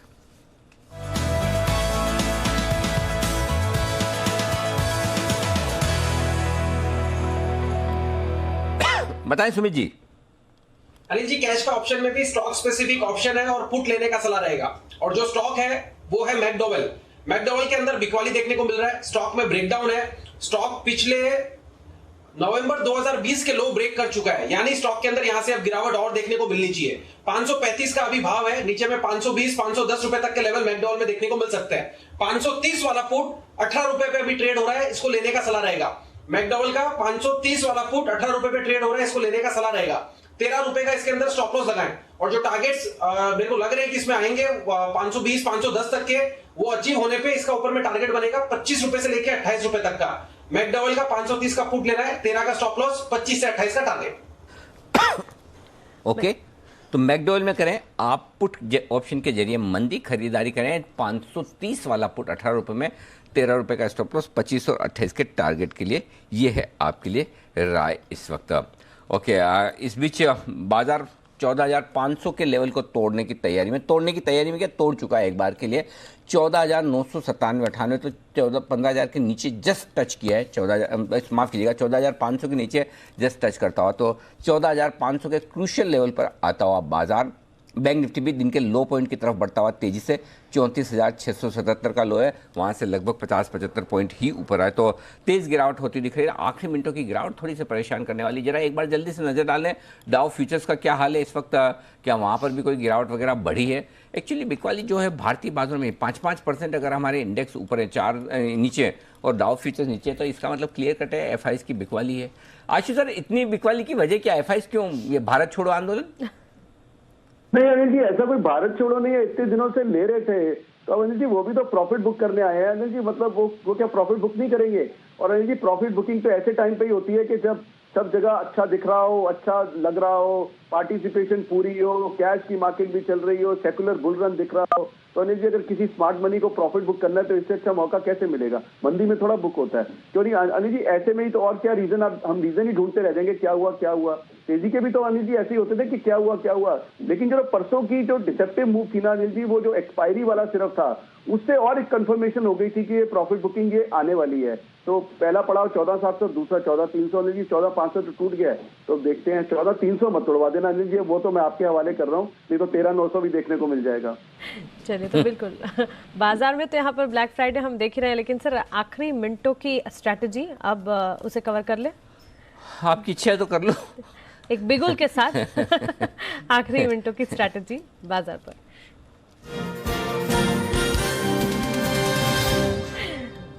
सर 3-20 की स्ट्रैटेजी, इच्छा तो मेरी भी नहीं है, करे कैसे, क्या करना है बाजार में, कुछ समझ नहीं आ रहा। कुछ नहीं, आराम करो, करना क्या है, मतलब जो है पोजीशन वो संभाल लो, वो संभल जाए तो बढ़िया है। नहीं शॉर्ट करने के लिए मतलब अब 500-600 पॉइंट नीचे क्या शॉर्ट करेंगे निफ्टी, या 2000 पॉइंट नीचे क्या बैंक निफ्टी शॉर्ट करेंगे, और लेने की तो हिम्मत है नहीं। नहीं, लेने का मन नहीं है, खरीदने की हिम्मत नहीं है, खरीदने की हिम्मत नहीं है, बेचने का मन नहीं। तो दोनों आशीष सर यहाँ तो नहीं बेचे ना, थोड़ा रुक जाए, वो रिकवरी आने दे फिर बेचे ना।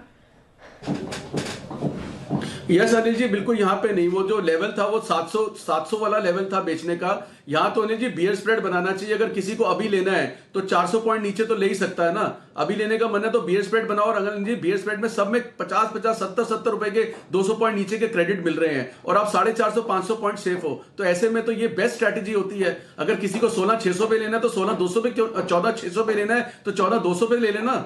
अगर नहीं 14,200 आएगा या 14,400 भी नहीं आएगा, 600 ही रहेगा, तो पैसे तो घर आ जाएंगे।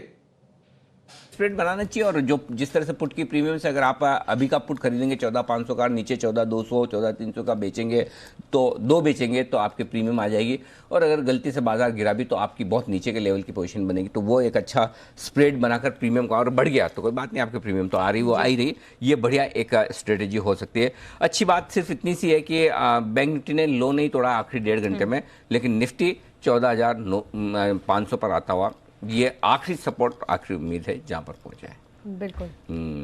तो गिरावट तेज होती हुई दिख रही है। इस बीच पीएफसी जो आज बोर्ड बैठक थी, इन्होंने कहा कि पूरे वित्त वर्ष 2022 में 1 अप्रैल 2021 से लेकर 31 मार्च 2022, इसको कहते हैं वित्त वर्ष 2022। 2022 मतलब 2022 के मार्च में खत्म होने वाला होता है, तो 1 अप्रैल 21 से शुरू होगा ये वित्त वर्ष। इसमें 1 लाख करोड़ रुपए टोटल बोर्ड जुटाने की मंजूरी देती है। मंजूरी पहले लेकर रख लेते हैं बोर्ड से, फिर जब जैसे जितनी जरूरत होती है उस हिसाब से कंपनी का मैनेजमेंट। ये तो और नीचे आ रहा है जी। 14,475। और बैंक निफ्टी भी दिन के लो पॉइंट के आसपास आता हुआ दिख रहा है। अपना स्टॉप लॉस रखें, अगर 14,650 के 34,650 के आसपास का स्टॉप लॉस मेंटेन रखें, ज्यादा अंकों की गिरावट है, बिल्कुल तेज गिरावट सेंसेक्स में भी सर करीब 2,221 अंकों की गिरावट आती हुई दिख रही है। इतना तेज तो आखिरी बार कब गिरे थे, जरा कैलकुलेशन करके पता लगाया जाए। एकाएक यहाँ पर गिरावट देखने को मिल रही है। एक और रिसर्च आपको बताते हैं, चुनिंदा केमिकल कंपनियों ने प्रोडक्ट के दाम बढ़ाए हैं, और कौन सी हैं ये कंपनियां और कितने बड़े हैं दाम, विस्तार से समझते हैं वरुण दुबे से। वरुण बताएं। डेफिनेटली मानसी, एटलीस्ट ये गिरे हुए मार्केट में कुछ तो चढ़ रहा है, और वो है कहीं ना कहीं केमिकल्स के दाम। और यहाँ पे काफ़ी सारी कंपनीज है जिन्होंने अपने दाम बढ़ाए हैं, उसमें कुछ मैं आपको चुनिंदा हाईलाइट करके देता हूँ। दीपक नाइट्रेट को देख लीजिए, फिनाइल की जो कीमत है वो मंथ ऑन मंथ करीब 72% बढ़ी है, एसीटोन की कीमत 41% बढ़ी है, और आइसोप्रोपिलीन अल्कोहल इसकी कीमत में करीब 35% के आसपास की बढ़ोतरी देखने मिली है। दरअसल ये तीनों जो प्रोडक्ट्स है वो इस कंपनी की एक सब्सिडरी है, दीपक फिनोलिक्स, उसके अंतर्गत आती है, और वो जो कंपनी है वो इस कंपनी के कुल आय में करीब 60% के आसपास का योगदान करती है। अगली कंपनी ले लीजिए जीएनएफसी, टीडीआई के जो दाम है मंथ ऑन उसमें करीब 17% के आसपास की बढ़ोतरी देखने मिली है, एसिटिक एसिड 58% और एनालाइन में 36% के आसपास की बढ़ोतरी देखने मिली है। और जीएनएफसी फर्टिलाइजर और केमिकल दोनों है, और केमिकल का जो कारोबार है इस कंपनी के कुल आय में करीब 65% का योगदान देता है। एसआरएफ बीओपीपी के दाम जो है उसमें करीब 16% के आसपास की बढ़ोतरी देखने मिली है। पैकेजिंग फिल्म सेगमेंट के कुल आय में करीब 37% के आसपास का योगदान ये करती है। तो ऐसी तमाम कंपनीज है, अगर आप निकाल के देख लेंगे तो उन्होंने अपने जो प्रोडक्ट के दाम है वहाँ मंथ ऑन मंथ आपको अच्छी खासी बढ़ोतरी देखने मिलेगी। कहीं 20%, कहीं 40%, कहीं 70% के आसपास की बढ़ोतरी देखी गई है। तो इन कंपनीज को तो उसका फायदा होगा, लेकिन काफ़ी सारी कंपनीज इनको एज ए रॉ मटेरियल भी यूज़ करती है, तो वहाँ भी नज़र रखिएगा। लेकिन फिलहाल तो ये जो केमिकल कंपनीज है वहाँ पे आपकी नज़र होनी चाहिए, क्योंकि मंथ ऑन मंथ दाम जो है उसमें लगातार बढ़ोतरी देखने मिल रही है। बिल्कुल, तो यहाँ पर दामों में बढ़ोतरी हम महीने दर महीने देख रहे हैं, जिसका सीधा असर केमिकल स्टॉक्स पर। गिरते बाजार में अगर कुछ कहीं पर खरीदारी दिख रही है तो वहीं केमिकल स्टॉक्स में आप देख पाएंगे। एक बिगुल सुमित के सुपर हिट के लिए।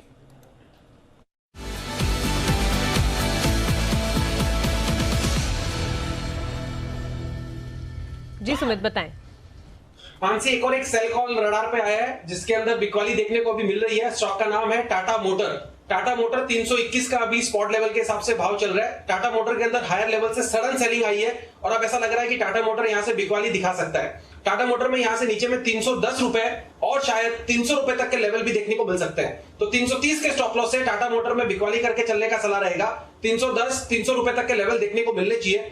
ऑप्शंस के जरिए 320 वाला पुट अभी सीएमपी पे खरीदारी करें, 23 रुपए 23.5 के आसपास ट्रेड कर रहा है। नीचे के अंदर 18 रुपए का इसके अंदर स्टॉप लॉस लगाना है। ऊपर में 30 रुपए से लेके 32 रुपए तक के टारगेट देखने को मिल सकते हैं। तो टाटा मोटर में मेरे को लग रहा है कि अब यहां से बिकवाली करे, क्योंकि यहां से सेलिंग प्रेशर बढ़ता हुआ देखने को मिलना चाहिए और 310 से 300 रुपए तक के लेवल जल्दी ही टाटा मोटर में देखने को मिलने चाहिए। जिस तरह का सेलिंग प्रेशर देखने को मिल रहा है, मंडे को भी हो सकता है शायद हमें सेलिंग ही देखने को मिले। आगे भी सेलिंग की यहाँ पर गुंजाइश दिख रही है। 320 की पुट खरीदने की राय टाटा पुट अब 23 रुपए पर खरीदेगा। 18 रुपए का स्टॉप लॉस यहाँ पर 30 का पहला टारगेट, उसके बाद 32। वहीं कैश मार्केट इक्विटी में अगर देखें 322 के लेवल्स पर जो कि करंट मार्केट प्राइस है, आप एक बार टाटा मोटर्स को सेल कीजिए। 310 के टारगेट्स यहाँ पर देखने को मिल सकते हैं। 330 का एक स्टॉप लॉस यहाँ पर आपको लगाना होगा। बिकवाली कीजिएगा। सोमवार के ट्रेडिंग सेशन में भी लाल निशान के साथ यहाँ पर ट्रेड देखने को मिल सकता है। एक बार किरण जी, आपसे मिसेस बेक्टर्स फूड पर एक बार राय लेना चाहूंगी। आज गिरावट के साथ ट्रेड हम जरूर देख रहे हैं, लेकिन फूड प्रोसेसिंग की अगर बात करें, दिसंबर क्वार्टर के नंबर्स भी काफी अच्छे रहे। ऑफ कोर्स नई लिस्टिंग है तो यहाँ पर डेटा इतने तो नहीं होंगे, लेकिन फिर भी मिसेस बेक्टर्स फूड 398 के लेवल्स पर क्या इसे गिरावट में खरीदारी का मौका समझे? एक बेस बिल्डिंग फॉर्मेशन हो रहा है, बिल्कुल बाय करके चलना चाहिए। मेरा मानना है कि एक अच्छा सपोर्ट जो बेस का है वो लगभग आता है 380 के आसपास, तो उसके नीचे के आपके स्टॉप लॉसेस होने चाहिए और स्टैगर्ड वे से बाइंग करनी चाहिए। इसमें एक्चुअल मोमेंटम आएगा 425 के ऊपर। 425 के लेवल्स अगर देखते हैं, उसके बाद मोमेंटम यहाँ पर बढ़ता हुआ देखने को मिल सकता है। इसी के साथ मास फाइनेंशियल, सुमित जी यहाँ पर आपसे राय लेना चाहूंगी। यहाँ पर ट्रेड हम देख रहे हैं आज के सत्र में भी करीब 7% की बढ़त के साथ टुवर्ड्स डे हाई ट्रेड करता हुआ दिख रहा है। मास फाइनेंशियल पर अपनी राय दीजिए। हाँ बिल्कुल, इसके अंदर कुछ एक्स्ट्रा ऑर्डिनरी मूव देखने को मिल रहा है। लास्ट 7-8 दिनों के हाई ब्रेक हुए हैं, तो स्टॉक के अंदर पोजीशंस होल्ड करके चले। ऊपर में शायद और 30 से 40 रुपए का अपसाइड मूव देखने को मिल सकता है, तो स्टॉक के अंदर पोजीशंस होल्ड करके चले। ट्रेडिंग स्टॉप लॉस का यूज करें, जो कि करीब 850 के आसपास बनेगा और ऊपर में 910 920 तक के लेवल देखने को मिल सकते हैं। ओके, और इस बीच एसबीआई म्यूचुअल फंड, ये एक और म्यूचुअल फंड है जो लिस्ट होने की तैयारी में। आपके लिए सबसे पहले म्यूचुअल फंड जो लिस्ट हुआ वो था रिलायंस म्यूचुअल फंड, जिसका नाम निप्पॉन एसेट मैनेजमेंट है भी, नैम। उसके बाद HDFC mutual fund, HDFC AMC list हो गया, फिर यूटीआई एएमसी लिस्ट हो गया, और अब चौथा म्यूचुअल फंड एसबीआई म्यूचुल फंड यहाँ पर लिस्ट होने की तैयारी में। $100 करोड़ जुटाने की योजना, यानी कि लगभग कितना हो गया 100 करोड़, मतलब 7,000 करोड़ रुपये, 7,000 करोड़ रुपए का एक आईपीओ लाने की तैयारी एसबीआई म्यूचुअल फंड की। तो एसबीआई म्यूचुअल फंड भी लिस्ट होने की तैयारी में। चौथा म्यूचुअल फंड जो होगा, मेरे ख्याल से एयूएम के लिहाज से इस वक्त देश में लगभग सबसे बड़ा mutual fund SBI mutual fund है, जो आप लिस्ट होने की तैयारी में है इस वक्त। तो ये एक बड़ी खबर एसबीआई म्यूचुअल फंड के लिए, और जाहिर सी बात है कि पेरेंट है एसबीआई, तो उनके लिए भी एक तरह से उनकी स्टेक की वैल्यू तो बढ़ेगी, आता हुआ दिखेगा, बिल्कुल वैल्यू अनलॉकिंग तो होगी।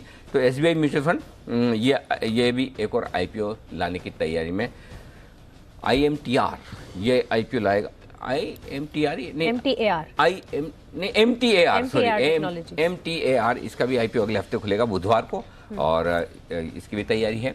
रेलटेल ने तो आज कमाल कर ही दिया फिर से, इस हफ्ते की लिस्टिंग तो दोनों ठीक रही। आईपीओ तो काफी सारे आ रहे हैं, न्यूरेका और रेलटेल दोनों में हमारी पैसे लगाने की राय थी और अच्छी लिस्टिंग रही। अच्छी लिस्टिंग होती हुई भी दिखी। गिनती के 5 स्टॉक ऐसे हैं जो आज हरे निशान में बंद हो रहे हैं, तो वो तो बताना जरूरी है। आज के ऐसे घिरे हुए माहौल में सीना तान कर जो खड़े हैं, नेल्को 5% मजबूत। अरे नेल्को हमने कल सुबह रिकमेंड किया था जी सर। यही एक चीज़ है जो चेहरे पे थोड़ी मुस्कुराहट ला सकती है, इसके अलावा तो सब कुछ खराब है। सेल, बंधन, कोलगेट पामोलिव, भेल, ये 4-5 स्टॉक ऐसे हैं जो हरे निशान में आपको बंद होते दिख रहे हैं। भेल भी हमारी रिकमेंडेशन लिस्ट में था, नेल्को रिकमेंडेशन लिस्ट में था, सेल हमारी रिकमेंडेशन लिस्ट में था, कोलगेट और टाटा केमिकल ये बस अब भी बात करते थे 6 से 4 ही रह गए, रहने दे तो मैं जिक्र ही नहीं करता नहीं तो पता चला और कम हो जाएंगे। हाँ और कम हो जाएंगे। 14,500 के नज़दीक निफ्टी है, 34,800 के नज़दीक बैंक निफ्टी है। 34,650 का बैंक निफ्टी का जो हमारा स्टॉप लॉस का लेवल था वो ट्रिगर नहीं हुआ। अगर आपने बैंक निफ्टी में लॉन्ग पोजीशन बनाई है कैरी कर सकते हैं कल के लिए, सोमवार के लिए रखिए, कोई दिक्कत नहीं। एक बार सोमवार के लिए लिए, अगर स्टॉप लॉस ट्रिगर होगा तो सोमवार को देखा जाएगा, तो चिंता न करें, आखिरी मिनटों में रख लीजिए पोजीशन। इन लेवल्स के आसपास शॉर्ट करना या आखिरी मिनट में स्टॉप लॉस ट्रिगर करना ठीक नहीं। एक दिन की रिस्क आप चाहें तो ले सकते हैं, ये आपके लिए इस वक्त। आइए जो स्टॉक्स आज कमजोरी के साथ बंद हो रहे हैं, फाइनेंस कंपनियों में ही सबसे ज़्यादा नुकसान है। M&M फाइनेंस 6% नीचे इस वक्त बंद होने के संकेत दे रहा है आपको, यहाँ पर बड़ी कमजोरी होती हुई दिखी है। श्रीराम ट्रांसपोर्ट 7% नीचे। RBL बैंक जो इनके MD और CEO विश्ववीर आहूजा साहब हैं, उन्होंने जो शेयर बेचे उसका असर दिख रहा है और 7% नीचे ये स्टॉक आता हुआ दिख रहा है। तो ये है वो सारे स्टॉक्स। और फाइनली घंटी की आवाज़ बंद होने की वजह से मधुर लग रही है फाइनली आज ऐसा लग रहा है। फ्राइडे के दिन ऐसा मार्केट हो, ऐसा लग रहा है कि महीने 2 महीने से छुट्टी नहीं ली हमने। एक पल नहीं आया जब मार्केट सुधरा हो या संभला हो। हाँ बिल्कुल भी नहीं। तो पूरे दिन, महीने, हफ्ते जो लेवल है उसके सबसे महीने ही है ना, पूरा फरवरी का भी तो आखिरी दिन ही है। तो चलिए आखिरी दिन 14,500 के बेहद करीब क्लोजिंग निफ्टी की, 34,850 के करीब क्लोजिंग बैंक निफ्टी की, 1700 पॉइंट नीचे, 1900 पॉइंट नीचे सेंसेक्स बंद होता हुआ दिखा। ये है प्रोविजनल क्लोजिंग। लेकिन प्रोविजनल क्लोजिंग के बाद फाइनल क्लोजिंग थोड़ी देर में आएगी। लेकिन काफ़ी कुछ आज बाजार बंद होने के बाद का एक्शन भी है, वो भी हम आपको बताएंगे। लेकिन उससे ज़्यादा इंटरेस्टिंग एक्शन एक और है, वो भी मैं आपको बताना चाहता हूँ। पहले तो शाम का एक्शन बता दें। हर फ्राइडे को आपको मिलता है कमोडिटी बाजार में हफ्ते का एक्शन। तो 4:30 बजे आज भी आपको बताएंगे कि एग्री मार्केट में जो एग्री के कमोडिटीज़ हैं वहाँ पर बड़ा एक्शन होता दिख रहा है। अगले हफ्ते की आपको क्या तैयारी होनी चाहिए? मट्टी जी, एग्री मार्केट पर फोकस है। सोने चांदी को, कच्चे तेल को भूल गए आप? नहीं सर, बिल्कुल वो भी है रडार पे। क्रूड गोल्ड भी है, लेकिन एग्री मार्केट ने सबको आउट परफॉर्म कर दिया इस हफ्ते में, पूरे हफ्ते में। अच्छा, बड़ी तेजी, रिकॉर्ड तेजी आई। तो आप मुझे आपको देखिए ऐसा क्यों फील आता है कि आप जिधर तेजी होते उसके साथ रहते हैं? तो खुश भी रहना है ना। ओके, तो मृत्युंजय एग्री कमोडिटीज में है भरपूर तेजी में, उस पर पूरा एक्शन 4:30 बजे आपको बताएंगे अगले हफ्ते के लिए। शाम 6 बजे भी एक विशेष कार्यक्रम में सरकार ने सोशल मीडिया और OTT प्लेटफॉर्म पर डिजिटल स्ट्राइक शुरू कर दी है। बेलगाम होते इन प्लेटफॉर्म पर सख्ती लाने के लिए सरकार ने नई गाइडलाइंस लाए हैं, ताकि सोशल मीडिया पर फेक न्यूज़ और ट्रोलिंग को न सिर्फ रोका जा सके, बल्कि वेब सीरीज के नाम पर आपको परोसे जाने वाली आलतू फालतू चीज़ें, समझ तो गए होंगे आप? हाँ भाई, जो उस पर भी लगाम लग सके। सरकार ये कहती है कि मीडिया की आज़ादी लोकतंत्र की आत्मा है, लेकिन उस आज़ादी के लिए आपको जिम्मेदार होना भी बहुत ज़रूरी है। अब बड़ा सवाल यहाँ पर ये कि गाइडलाइंस आने के बाद क्या क्या बदलेगा, आप पर कितना असर होगा, वेब सीरीज वालों की आज़ादी कम होगी। और वेब सीरीज में आजकल जो एक नया फॉर्मूला लोगों ने बना लिया, पता है क्या हमारे? अच्छा एक मिनट मैं बताऊँ, उससे पहले हमारे साथ में हमारे 2 खास सहयोगी और हैं। मृत्युंजय को तो आप रोज़ देखते रहते हैं, दीपक दोभाल और प्रशांत पांडे हमारे दोनों खास सहयोगी हैं, जो इवनिंग बैंड के हमारे कर्णधार हैं दोनों। तो प्रशांत हमारे सिनेमा में और इंटरटेनमेंट में बड़ी रुचि रखते हैं। वेब सीरीज के नाम पे क्या क्या होता है? देखिए सर, हमेशा से ये रहा है कि किसी भी मीडियम में जब भी हम बातें करते हैं और जब आज़ादी बहुत बेतहाशा मिल जाती है तो उसका फ़ायदा होता है। और ज़्यादा से ज़्यादा दर्शकों की जो मंजूरी है, वो एक्सेप्टेंस जो है वो ज्यादा रही है। तो सस्ती चीजों पे लोकप्रियता की जो मक्खी है वो ज्यादा भिनभिनाती है। तो शायद उन्हें उड़ाने के लिए ये सब आजादी के नाम पे वेब सीरीज में beep beep beep beep beep beep वाले शब्द खुल के इस्तेमाल करो, बिना बीप के। यही है ना, बिना बीप के बीप वाले शब्दों का इस्तेमाल करो। मैंने तो यही देखा है। बिल्कुल। अरे भाई साहब, मतलब आप फैमिली के साथ देख नहीं सकते। बिल्कुल। हाँ, अच्छा होता है कि अच्छा ये देखिए, बच्चा कहेगा हाँ मैंने देखी, वाइफ कहेगी मैंने देखी है, मैंने देखी, सबने अलग अलग देखी है, सबने अलग अलग देखी है, लेकिन साथ में कोई नहीं देख सकता। तो ये जो बोलते भी हैं कि ये वो फैमिली ड्रामा है जिसे आप अपनी फैमिली के साथ देख सकते हैं, लेकिन अलग अलग एग्जैक्टली। तो सोशल मीडिया पर ये जो सब कुछ चल रहा है, इस पर जो नियंत्रण लगाने की कोशिश है, इसका क्या फ़ायदा होगा, क्या वाकई में इस पर इसके जरिए सोशल मीडिया पर नियंत्रण करने की सरकार की कोशिश है या इससे फ़ायदा होगा, ये बड़े मुद्दे, इन पर हम आज बातचीत करेंगे। जाने माने राइटर और डायरेक्टर अमित राय साहब हमारे साथ जुड़ेंगे, फिल्म क्रिटिक सोनू सहदेवन साहब होंगे, सुप्रीम कोर्ट के वकील विराग गुप्ता साहब होंगे। तो आपकी खबर आपका फ़ायदा में देखिए हमारी ये खास पेशकश आज शाम 6 बजे सरकार देख रही है। देखिए आज शाम 6 बजे, और आपकी खबर आपका फायदा तो दीपक आप करते हैं। हाँ सर, तो आज शाम 6 बजे, आज शाम 6 बजे। और सोमवार को? सोमवार को सब बदल जाएगा। सोमवार को सब बदल जाएगा? बदल जाएगा। क्या क्या बदलेगा? पूरा इवनिंग बदल रहा है।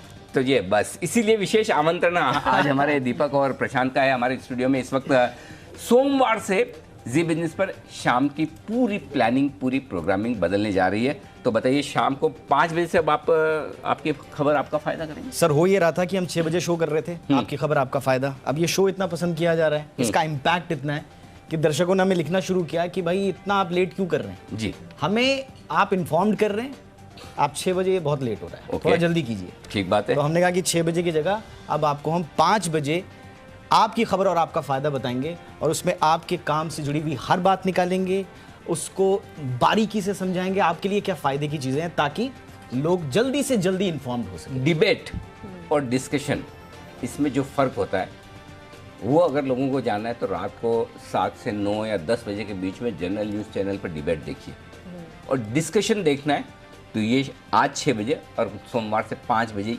देखिए आपकी खबर आपका।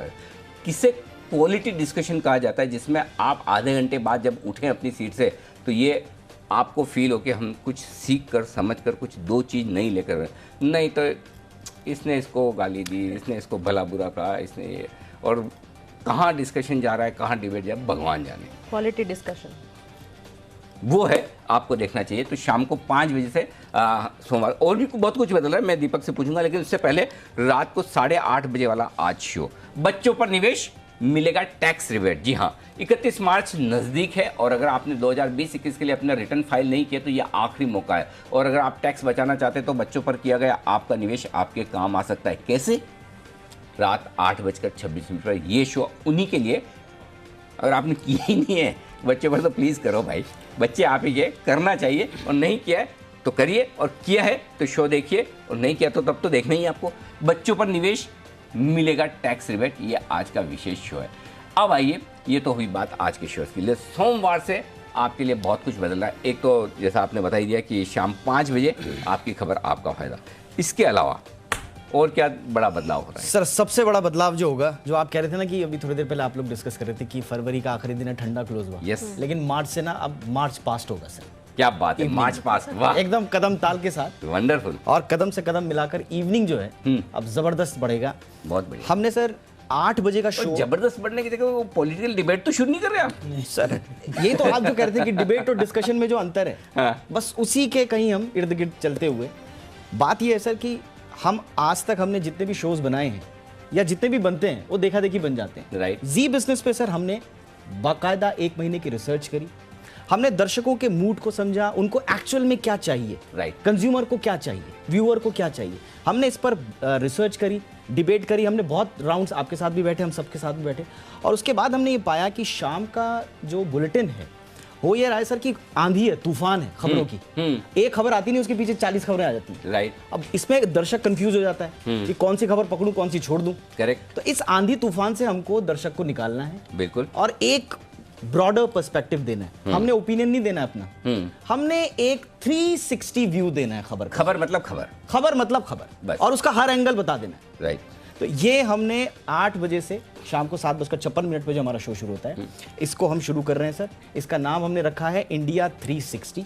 वाह, पूरा 360 डिग्री व्यू खबर का, पूरा 360 डिग्री। और सर इसमें सारी चीजें कवर करेंगे, इसमें हम पॉलिटिक्स कवर करेंगे, इसमें हम करंट अफेयर्स कवर करेंगे, इसमें पॉलिसी कवर करेंगे, मार्केट, कारोबार, बिजनेस, एंटरटेनमेंट, विदेश और स्पोर्ट्स। तो ये आधा घंटे में सब हो जाए? ये 1 घंटे का सर, 1 घंटा, हाँ, थोड़ा समय लगेगा, हाँ, आराम से ढंग से, बिल्कुल सर। हाँ, तो अगर आपको पूरे दिन की खबरों का डोज लेना है, जैसे आपको मार्केट का डेली डोज चाहिए ना सुबह 8 बजे, वैसे ही डेली डोज खबरों का रहा शाम को 8 बजे। सुबह 8 बजे मेरे साथ, शाम को 8 बजे दीपक और प्रशांत के साथ। 360 डिग्री। इसके लिए सर, इसके लिए हमने एक एसपीजी बनाई है, एसपीजी की टीम तैनात। अच्छा।